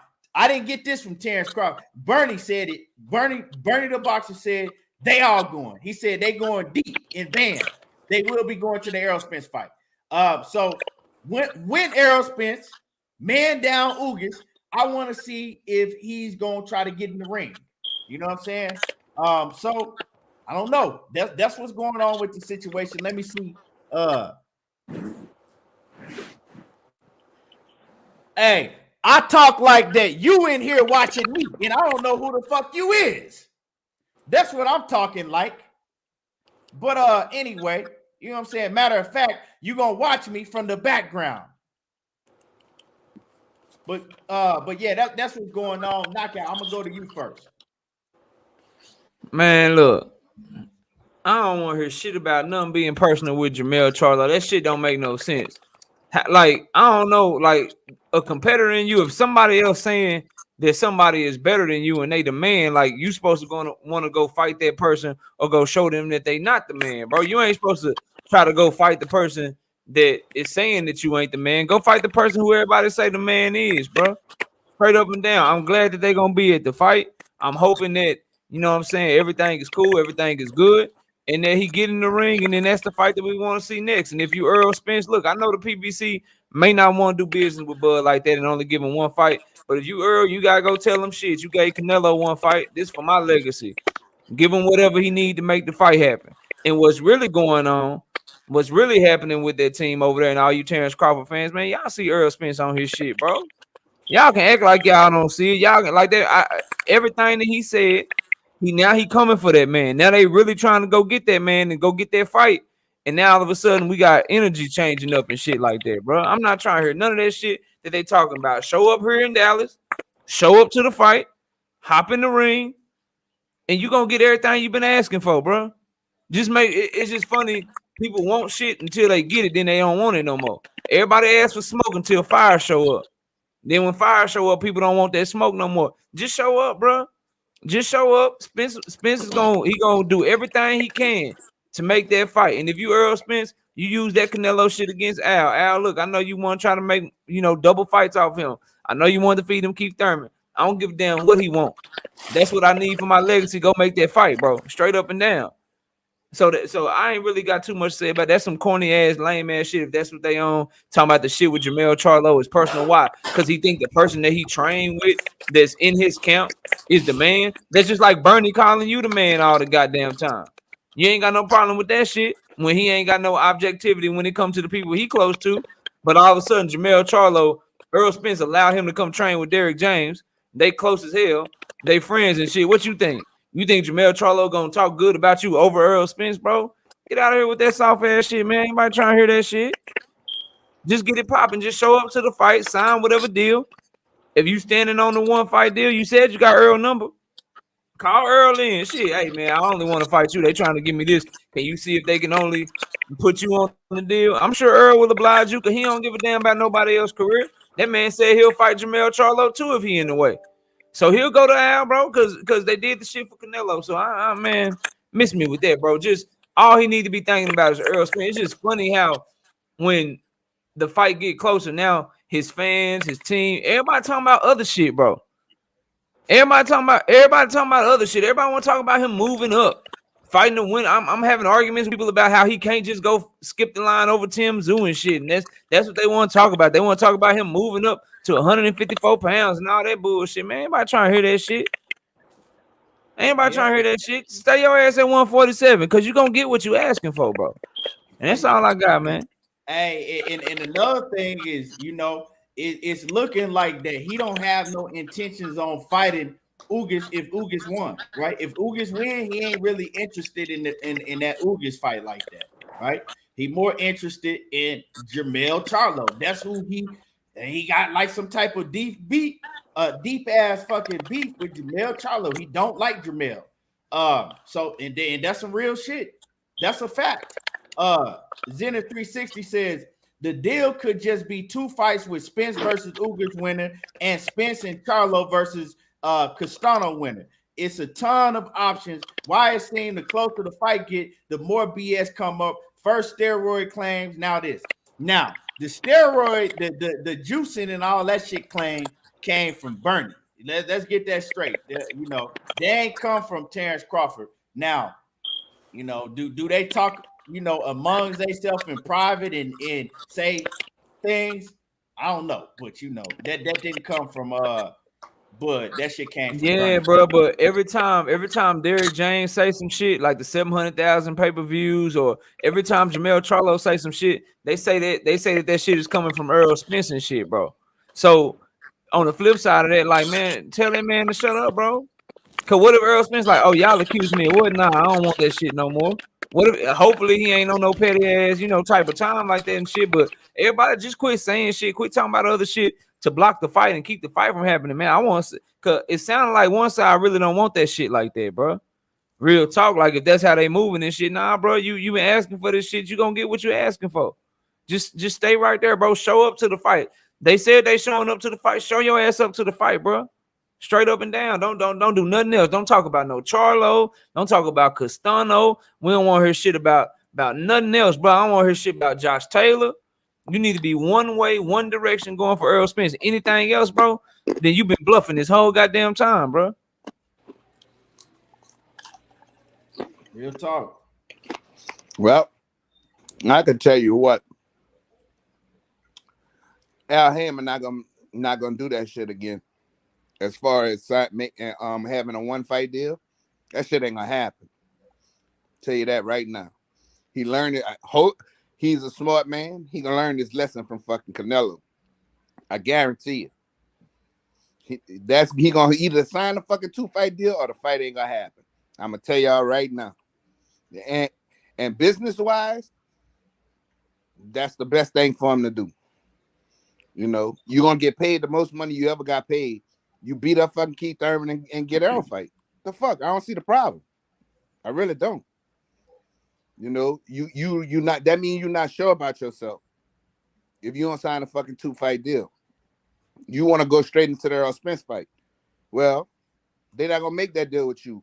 You're not a bigger draw like Canelo. Canelo's a big ass draw, so they're gonna make their bread. You know, now he fucked them on the second part, talking about, you know, he was gonna fight Charlo and Benavidez. So I'm sure they learned a lesson from that. So he gonna either sign a 2-fight deal, the fight ain't gonna happen. I can tell y'all that shit right now, bro. It ain't gonna happen. Coach, they gonna make their bread on the one fight with Errol Spence and Crawford too, though. They gonna make their bread. Yeah, bro. they gonna make bread, but the thing about it is leverage now. Canelo took But as a leverage. fight fan, I'm gonna tell you though, as a fight fan though, I don't give a damn about the PBC business. Like that fight need to happen. I'm So not talking about I as need a Errol fight fan, Spence to of go in there course. and tell Al, hell nah, you need to make this fight happen. I'm telling If the you, man want one fight, get one fight. I'm gonna beat his ass, bro. Well, Errol Spence, right? So this is the thing, knockout. Errol Spence said that he talked to the powers that be, and he told them like, what do you that's want? the fight I want. Like, I want that fight. Y'all make that happen. But then you got to understand is that they not finna sacrifice going in the red in their pockets to make some shit happen. You feel what I'm saying? I mean, it is what it is. We can walk. I understand. I just don't think they would go in the red. I don't think they would go in the red in that fight. I think that fight makes big money. They just want even more money. They want to get them on there twice. I believe that too. But what you don't think and what when they look in the books and what they think they know is two different things. We can say, oh, well, I don't think, but they don't think that you gonna buy the pay-per-view. What if Terence beat fucking Errol, right? So if Terence beat Errol, right? And he just fucking break out, fucking him out. Bro, that's not good business. But that happened to him already. You also got to understand, knockout. They already told you they don't think you gonna buy the pay-per-view. They don't. You know what I'm saying? So they want to have a fight, you know what I'm saying, to get money before they put that fight on with Terence Crawford. They want to see, okay, let's see if he can sell with us first. You know what I'm saying? We're going to put it on, but we going to get some money out of him first with a Keith Thurman or, you know, if Keith Thurman don't show up, another big name that's over here that we could get some money off of. That's great for them, but if Bud pull out and he ain't willing to do that shit, then that hurts Errol Spence. That hurts Errol Spence. Super chat. Yeah, go ahead. My bad, bro. Let me read my man Kwame East in the building. What's happening with it? Lord to the game, boxing talk. He says they backpedaling because EJ in shape and not drained. Like you said, biting their bottom lip in the club. Rico from Belly, hating ass niggas. Man, I'm telling you, that's what it looked like to me. It was rah. We searching for you. Now that this nigga is back to that nigga with the shag, it's kind of like, oh well, man, we ain't doing this and we don't want to. Come on, bro. 2 fights, that's easy. 2 fights, you don't even. So you rather sit out and miss a whole goddamn payday? That doesn't make sense to me. This man rather sit out until November or December, miss a whole payday. You does that make sense to y'all? He rather sit out and miss a whole payday when you could fight Keith Thurman in June, July, and get a big ass payday, and then have plenty enough time until November, December, but you rather sit out? Hold on. Jamar Flower says niggas kill me arguing the business. You in here watching? I don't understand you weird ass niggas that's always in here complaining like some bitches. You know what I'm saying? But you in here watching the whole thing. Well, they just had one Mr. Factual. Gee, he just talking about I'm not speaking facts. That's all speculation. You dumb motherfucker. Yeah, speculation. All this shit is speculation. Bro, you don't know what the fuck type of sources I have and who I talk to behind the scenes. Don't tell me what the fuck speculation is. How about Mr. Factual? How about this? How about fuck you? How about that? Right. How about that? These motherfucking Bud fans, bro, they just weirdos. A lot of these they fucking man moving shady weirdos. Because they man moving fucking funny, they get fucking mad. Bro, that shit is crazy. And I'm a Bud fan. Yeah, but you see a lot of these just fanatics is weirdos, man. KG, my man KG Alexander in the building. What's happening with it? He says Bud talk and Bud talk and his action never match. It's always contradictions. It's always something he on bullshit and he really moving extra funny in Omaha. Man, he said, and they really moving extra funny in Omaha. Man, like I don't know what I'm it is. talking record. But see, and this is another thing. This is I'm another talking thing, record. right? Hold on. How about that? How about that right there? How about that? How about man, that? get that weird ass, whoever he is, get his weird ass up out of here. How about that? And this is another thing. Since y'all Bud fanatics, right? Y'all Bud fanatics explain this to me. Why don't he want to sign a 2-fight deal with PBC, but all the fighters that he so-called begging for is PBC fighters? Make that make sense. How you want to fight Jermell Charlo so goddamn bad, but Jermell Charlo's a PBC fighter? All the fighters that he talking about, he want to fight, they PBC fighters. His biggest fight. Instead of just demanding a 1-fight deal with Spence, why not demand? Say, yeah, I'll do a 2-fight deal. Give me a 2-fight deal where I fight Spence first, and then I get the winner of Charlo Castano. Right, simple as that. If that's what you really want, why you ain't agreement? For we that? don't know that that's the shit don't never. The shit don't never match up, bro. I'm just tired of people talking about. I'm just tired of them always moving around talking about shit that ain't got nothing to do with the fight that they've been claiming they want. Now you finally free from Bob Arum. And now some more problems. Like, just make the goddamn fight, like Ricky would say, bro. Make the fight happen, bro. Or if you want Jermell Charlo, he with the PBC. Like I said, sign a 2-fight deal to fight Spence and ask for Jermell Charlo Castano winner. If you really want that smoke like that, as you claim, that shit don't make no sense, bro. So Zenith 360, I'm gonna tell you right now, what you're talking about is no. You know what I'm saying? No. It's wrong, but I know you like to argue. You know what I'm saying? Zen 360, that's one arguing ass nigga. Hey, but he say Thurman rumored to fight whatever. I can't even pronounce his name, but I know who you're talking about. He says next. So I doubt the hold up 2-fight deal could be 2 fights with Spence or 1 fight. Or he said 2-fight deal could be 2 fight with Spence or 1 fight with Charlo. He could go straight to Spence and 1 more fight. It's not PBC. Nah, Charlo is not even a talking point with the PBC. Charlo is not even on the table. So that ain't even it. Nah. Like I said, PBC, preferably, they want Keith Thurman. That's why they wanted to have Keith Thurman and that's why they, just like I told you before when I started breaking this down. That's why the next weekend PBC wanted Keith Thurman and Terence Crawford up there, right, to start the promotions and all that shit off. But Terence Crawford, you know, he ain't acting right. It's the same shit that Bob Arum was telling y'all. It's the same shit Bob was telling y'all. Bob told y'all the man is difficult when it comes to doing business. He's difficult. Now all of a sudden y'all acting like this is some shit that's new. Come on, man. My man Kwame E said he sued Bob so he could stay attached to his daddy. Man, oh man, and salute to Kwame, man. It's just crazy, Kwame. Man. Rod 25_96, man. Can you give some of that confidence to Crawford so we can get this damn fight, please, bro? How about you give him some confidence so we can get this fight, bro? Because if he believe that shit, he'd sign that shit, man. Y'all gotta understand is that Terence Crawford ain't running shit. He don't have the numbers to run shit. You know what I'm saying? He's not going over to the PBC and telling them, okay, this is what you gonna do, and this is how it's gonna be. It sounds good to y'all fanatics. That ain't how it's working, because they looking at the situation like, yeah, we want to get the fight done for Errol Spence. That's our guy. We really want to get the fight done, but we not about to just lick this man nuts to get the fight done. He not about to come over here and run shit.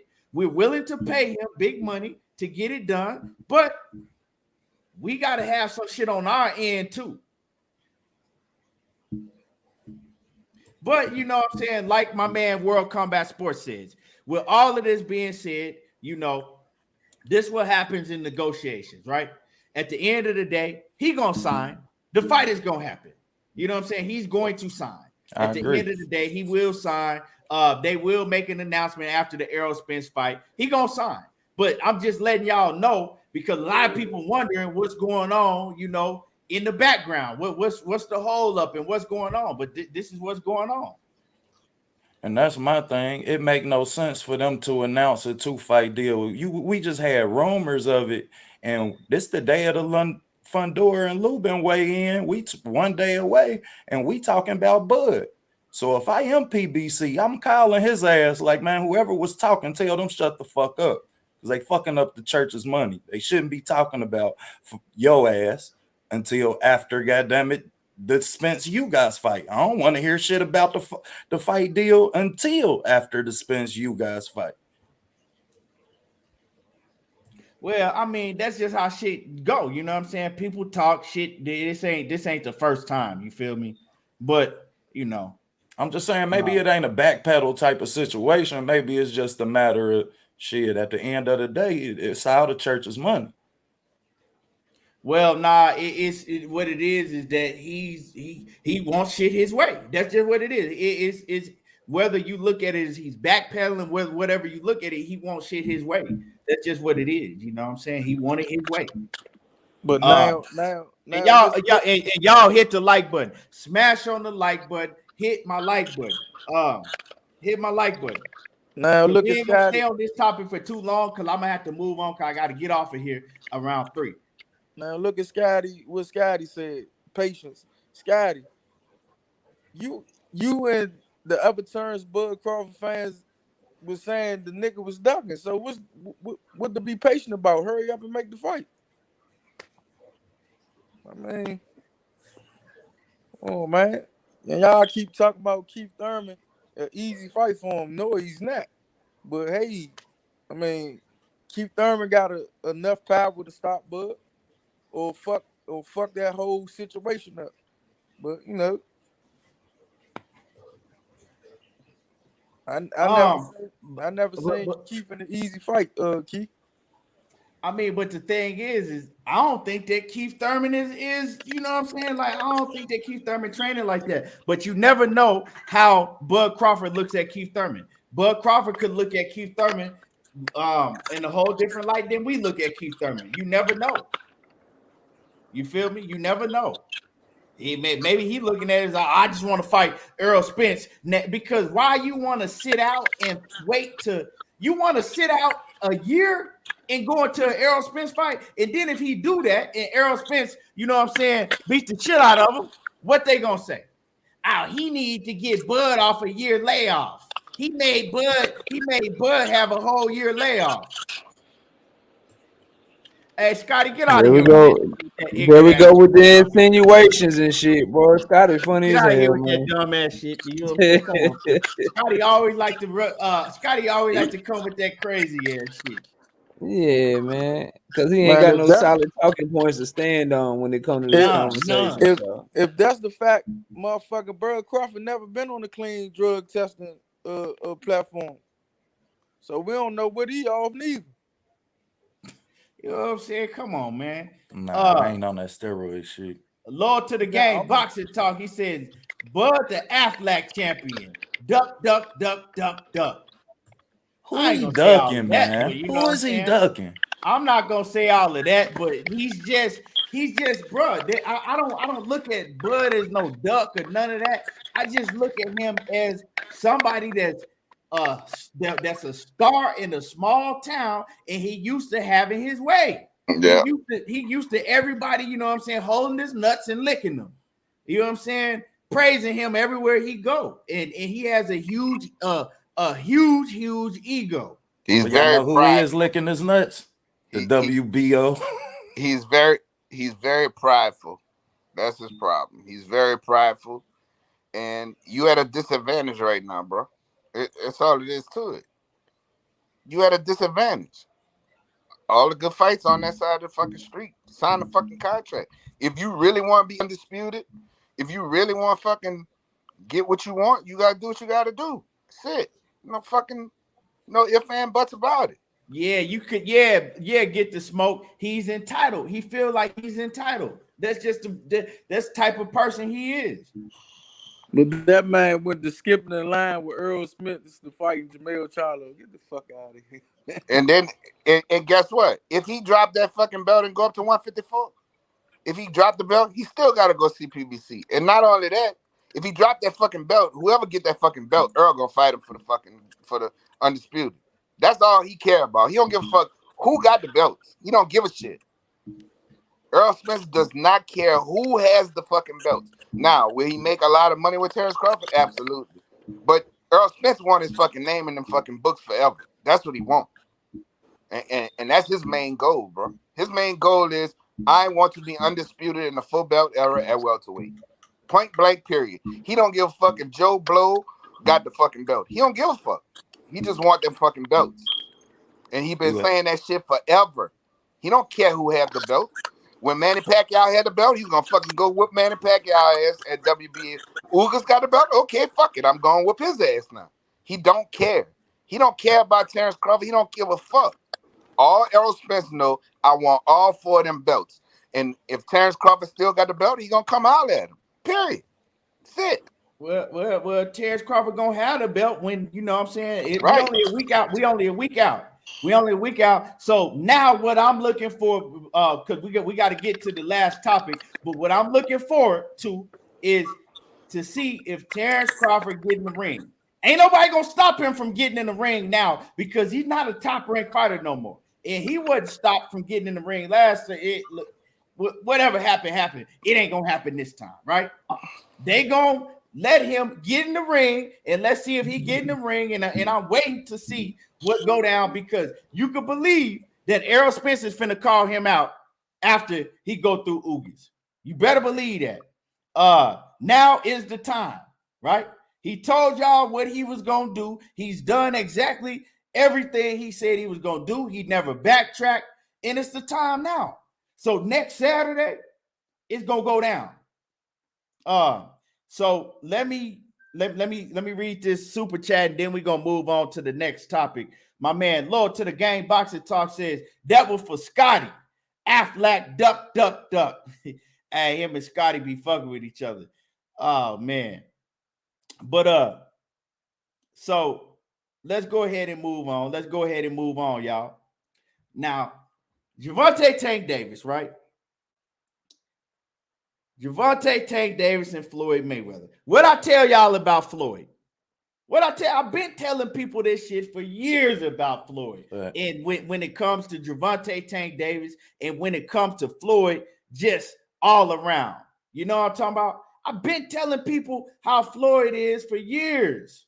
But I was a hater when I was saying it. Now y'all getting to see this shit firsthand. Now, let's talk about the press conference. You feel what I'm saying? Y'all hit the like button. Y'all smash on the like button. It don't cost you nothing to hit the like button. But let's talk about that press conference, right? One thing I noticed in that press conference is every time Gervonta Tank Davis started talking, here go Leonard Ellerbe. I'm talking about Leonard just staring him right in his face. And I'm like, man, I know Gervonta Tank. I'll be uncomfortable every time I'm talking. A man turn his whole body and he just staring at me in my face. Like, you know what I'm saying? So Leonard Ellerbe, man, that dude character. But Floyd wasn't there. Why wasn't Floyd at the press conference? Well, because Floyd was having his own press conference at the same goddamn time. And niggas, right? We was talking about this earlier in the week, and niggas was telling me how good of a promoter Floyd was. And I was arguing with niggas saying that Floyd ain't no fucking good promoter. Leonard Ellerbe the one that do all the promotion. Floyd got almost 30 million Instagram followers, and he ain't never posted near one of Tank's fights. He ain't never did a live on his Instagram and say, hey, Tank is fighting, you know what I'm saying? Go support Tank. Never did it. But y'all telling me how great of a promoter Floyd is. Now, what other promoter has a press conference to announce their own fight, right? On the same day, their biggest superstar have his press conference. I ain't never seen no shit like this in my life. But that's Floyd Mayweather. Floyd Mayweather, he like one of them old wrestlers. You know what I'm saying? Them wrestlers are always tell you, like, that's why you see them 75 and they still trying to fucking walk down the aisle and shit with the goddamn fireworks going off, because they get a rush out of that.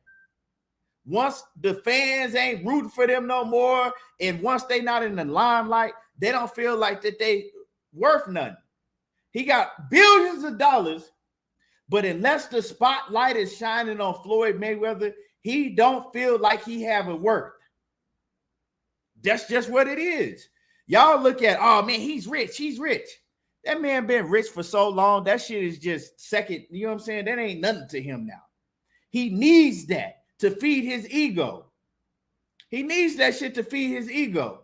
And Floyd, that shit made him, that shit made his ego fucking, like, it did something to his ego when Gervonta Tank Davis came out with them tweets and let everybody know pretty much I'm chunking the deuce. Now, Gervonta Tank Davis just told y'all, I made a video saying that Floyd was jealous and saying that, you know, all this shit that's coming out now. I made a video saying all of that. And you weird ass niggas was all up under the comment section. No, you're hating on Floyd. He would never do nothing like that to Gervonta Davis. Now what's going on? I want to see if y'all got that same energy now. And when Gervonta Tank Davis, he came out yesterday himself and he said, it don't matter how much money. Basically, this man got all these billions, but he's still jealous. Batman done told y'all. I done told y'all. Coach done told. We all done told y'all how Floyd moved. That's how he moved. And you know what I'm saying? Now he's trying to show everybody he can outdo his own fighter. That shit is just weird to me. You know what I'm saying? That shit's weird to me. And he's fighting. Not only is he doing, he did a press conference the same day as Gervonta Tank Davis. He's also going to be fighting on the same day as Jermell Charlo. Jermell Charlo, a PBC fighter, right? And then he fight a week before Gervonta Tank Davis. So what he's trying to do is get all the pay-per-view money a week before Gervonta Tank Davis, so people ain't got money to buy Tank Davis's fight. That's some weird shit. That's what it's looking like. That's some... Hey, it don't get... People calling it petty. I don't call it petty. I just think it's some bitch ass shit. But that's Floyd Mayweather. Mickey Bay told y'all how the nigga was. You know what I'm saying? That's just how he is. And one thing about Tank, I'm looking at the press conference, right? And shout out to Rolly, man. Rolly did his motherfucking thing. Hey, Rolly, that motherfucker could sell a fight and he could talk. You feel me? Rolly could talk. But one thing I didn't like about Tank is I know he had Leonard Ellerbe all up in his face the whole time, but Tank was kind of looking like he might go back and fuck with Leonard Ellerbe. He's looking like he might go back with TNT. Because he's looking at Leonard, he's like, oh, well, you know what I'm saying? Well, this the man right here. If Leonard, you know, if the money right, he talking that same shit. And I'm like, man, it kind of give me the vibe of a Lil Wayne and Baby type of vibe. You know what I'm saying? To where you want to leave him, but he just so far in your head and shit, you scared to leave that man. That's what it sounded like, because he like, man, well, if Leonard, you know, if the money right in, so he's talking like he finna stay and fucking with Leonard. And Leonard and Leonard is very smart and he a fast talker. So Leonard probably didn't holler at him like, hey, you ain't even got to deal with Floyd. You gonna stay over here with us. Floyd ain't gonna be involved. It's all me. Because if you look at it, Floyd ain't all Floyd do is run his mouth during the press conferences. Other than that, Floyd don't do nothing to fucking build up the fights. Floyd don't do nothing to promote the fights. All he do is make sure that he's present in front of them cameras when the press conference come, so he can shine all the light on himself and do all the talking. Now, Tank Davis is gonna have to learn how to talk a little better. You know what I'm saying? Because Tank Davis ain't no big talker. He gonna have to learn how to talk a little better. But I don't know if he gonna stop fucking with them now. I wasn't getting that vibe. I really wasn't. But that Booker T shit was funny. You know what I'm saying? But Rolly, he can't fuck with Rolly. You know what I'm saying? Talking. Rolly, if I didn't know who Rolly was, if I had never seen Rolly fight before, I would think that Rolly was really gonna go in there and knock out Tank Davis, because Rolly can he can sell some shit. That's one thing he can do. And let me read this super chat and I'm gonna pass it. My man, Lord to the Game Boxing Talk says, you gonna stop talking about TBE? Tank lucky Floyd helped his career, or he would be a regular ass fighter. Man, I'm not finna stop doing shit. Talking about some TBE in the ring. We're talking about promoting your motherfucking fighters in your promotional company. That promotional company, TMT, ain't shit. You feel me? So yeah, I'm gonna continue to say exactly what I said. Yeah. To that point, bro. Like Bob Arum built Floyd Mayweather. Fucking Bob Arum built Miguel Cotto. He built Manny Pacquiao. Hold on, real quick. He built Oscar De La Hoya. Hold on, real quick. Hold on, real quick. Yeah. Mike Tyson, my guy. He said Keon got 4 eyes, bro. That shit was weaker than piss water. That shit was like that. That's some elementary school shit, bro. You gonna have to come harder than that. Yeah, that wasn't a good one.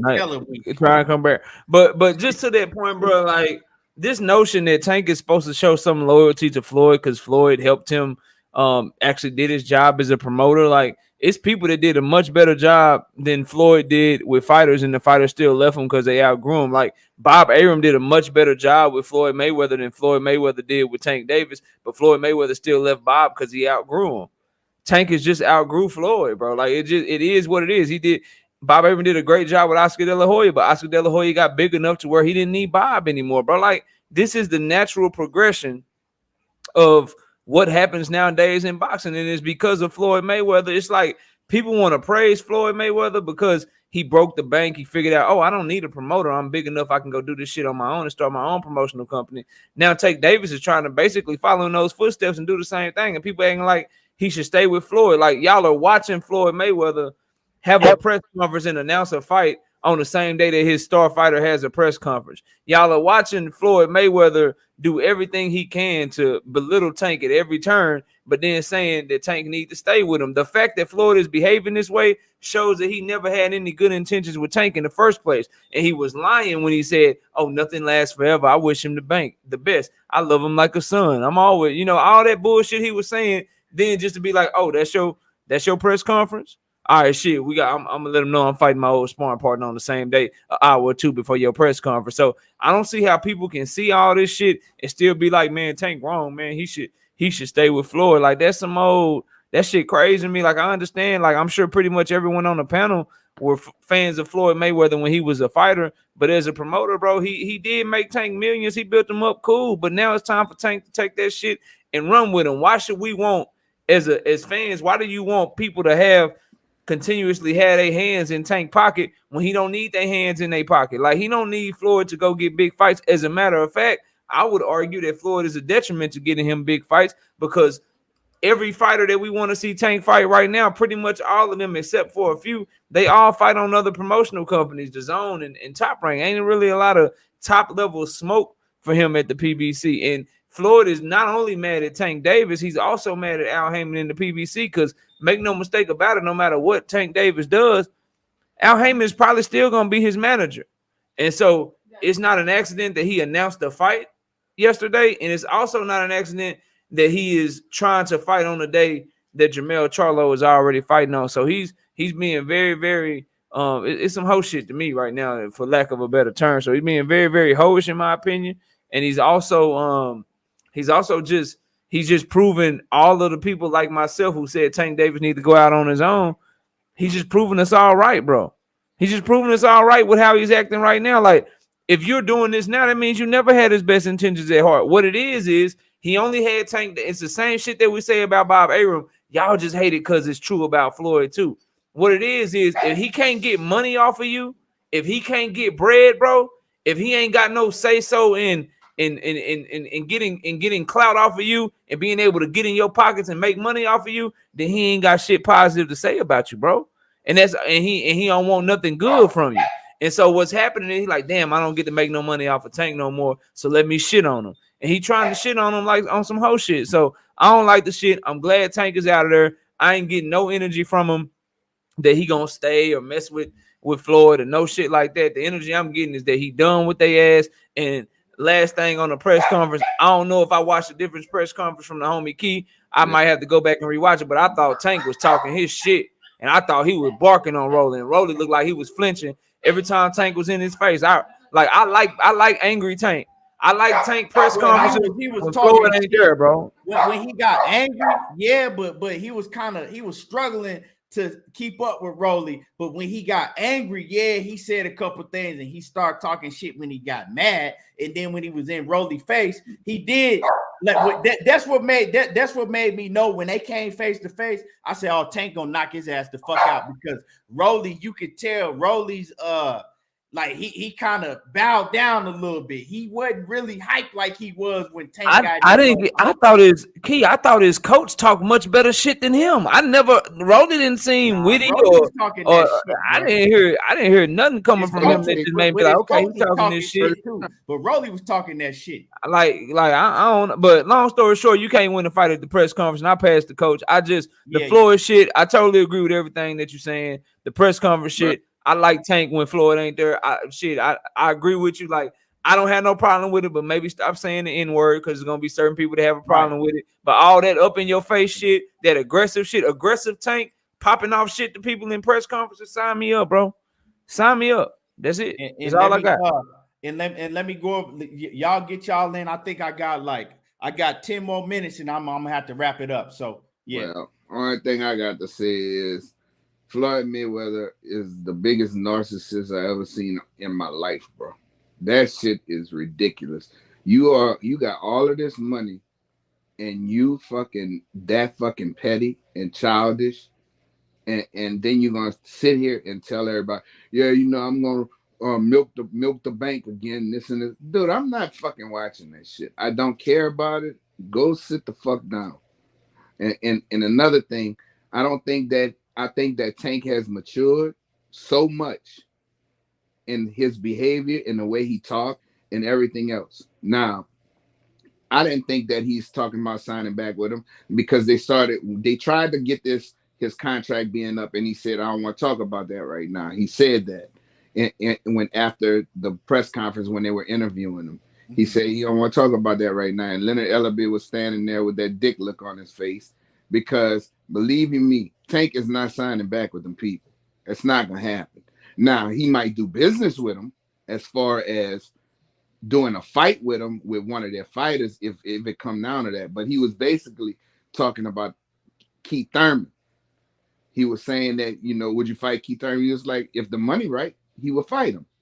So, and he looked at, you had to look at him. He kept doing his head talking to Leonard Ellaby and all of that shit because it's with PBC or whatever. But Tank is not stupid, bro. That's one thing about, and he got good street sense and he got good common sense, and he's matured a lot. So I don't see him putting himself back in that situation and not getting what he wants and just following along with the program. Now, yes, Floyd took him and made him a rich fighter. Absolutely. I'm not going to say that Bob Arum did a better job with Floyd and with De La Hoya. De La Hoya was already going to be, gold medalist, all of that shit, got the complexion for whatever, right? Pretty looking motherfucker. So he was easy to promote. And so Bob Arum took that shit and he knows how to promote those type of fighters. And he's a Mexican. Now, Floyd, he didn't treat Floyd as well. And he kept Floyd fighting. He wasn't giving him the promotion that he was given to Oscar De La Hoya. Now, as far as making Floyd a rich man like Tank is at this point, I think Floyd did a better job. But just like you said, Knockout, Tank has outgrown him. Tank is not going to settle for anything. When he had to, when he was struggling in life, period. Yeah, sometimes you gotta eat crow and do what the fuck a motherfucker tell you to get where you want. But now he's where he needs to be. So he needs to go ahead and he's grown and matured as a man. So you're not gonna talk to this man any kind of way now. You're not gonna do what the fuck you want to do with his life anymore. So he has a right to do what he's doing. We signed a contract. right? We had a contract. Once that contract is up, I don't owe you a fucking thing. And you don't owe me shit. And that's it. Right. So that's the main thing. I don't owe you a fucking thing. I did everything I was supposed to do. You did everything except get me the fights that I wanted, but I did fight and I did make money. Once that contract is up, man, I ain't got to be your fucking friend no more. I ain't got to act like I fucking like y'all. I don't. Unless we going to do business. That's it. It's all about business, bro. You know, now Floyd, that's some bullshit what he's doing. That is some fucking girlish fuck. Bro, that dude is a fucking horrible human being, bro. Straight up. He's a horrible, great boxer, one of the best ever. But he's a horrible human being. Because anytime you got your fighter and you're going to fucking be this fucking petty and announce a fight against your sparring partner like a motherfucker want to see that bullshit, man, you are fucking horrible, bro. You're a shit person, bro. Really? Shit. Let me coach. I don't mean to cut you off, but I gotta let OTB and Knockout, and Batman go, because like I said, I gotta get off here right now in a second. Let me read these super chats real quick though. And Kwame, I know you want smoke, Kwame. I got a whole bunch of smoke for you. You know what I'm saying? I'm gonna do another show. We gonna talk about this, and me and you gonna get it. I wish I had more time right now. I just don't. My man Kwame say Tank would have been fed to Lomo just like Nicholas Waters if he was with Aaron 5 years ago when he couldn't keep his ass in the gym. Dude just started taking boxing serious when about 3 to 4 fights ago. Yeah, I agree with you on that, Kwame. I do agree with you on that. That shit sure would have happened if he was with Bob Arum. And if he was with Bob Arum, he might not be undefeated right now, but you know, we don't know. Floyd, excuse me.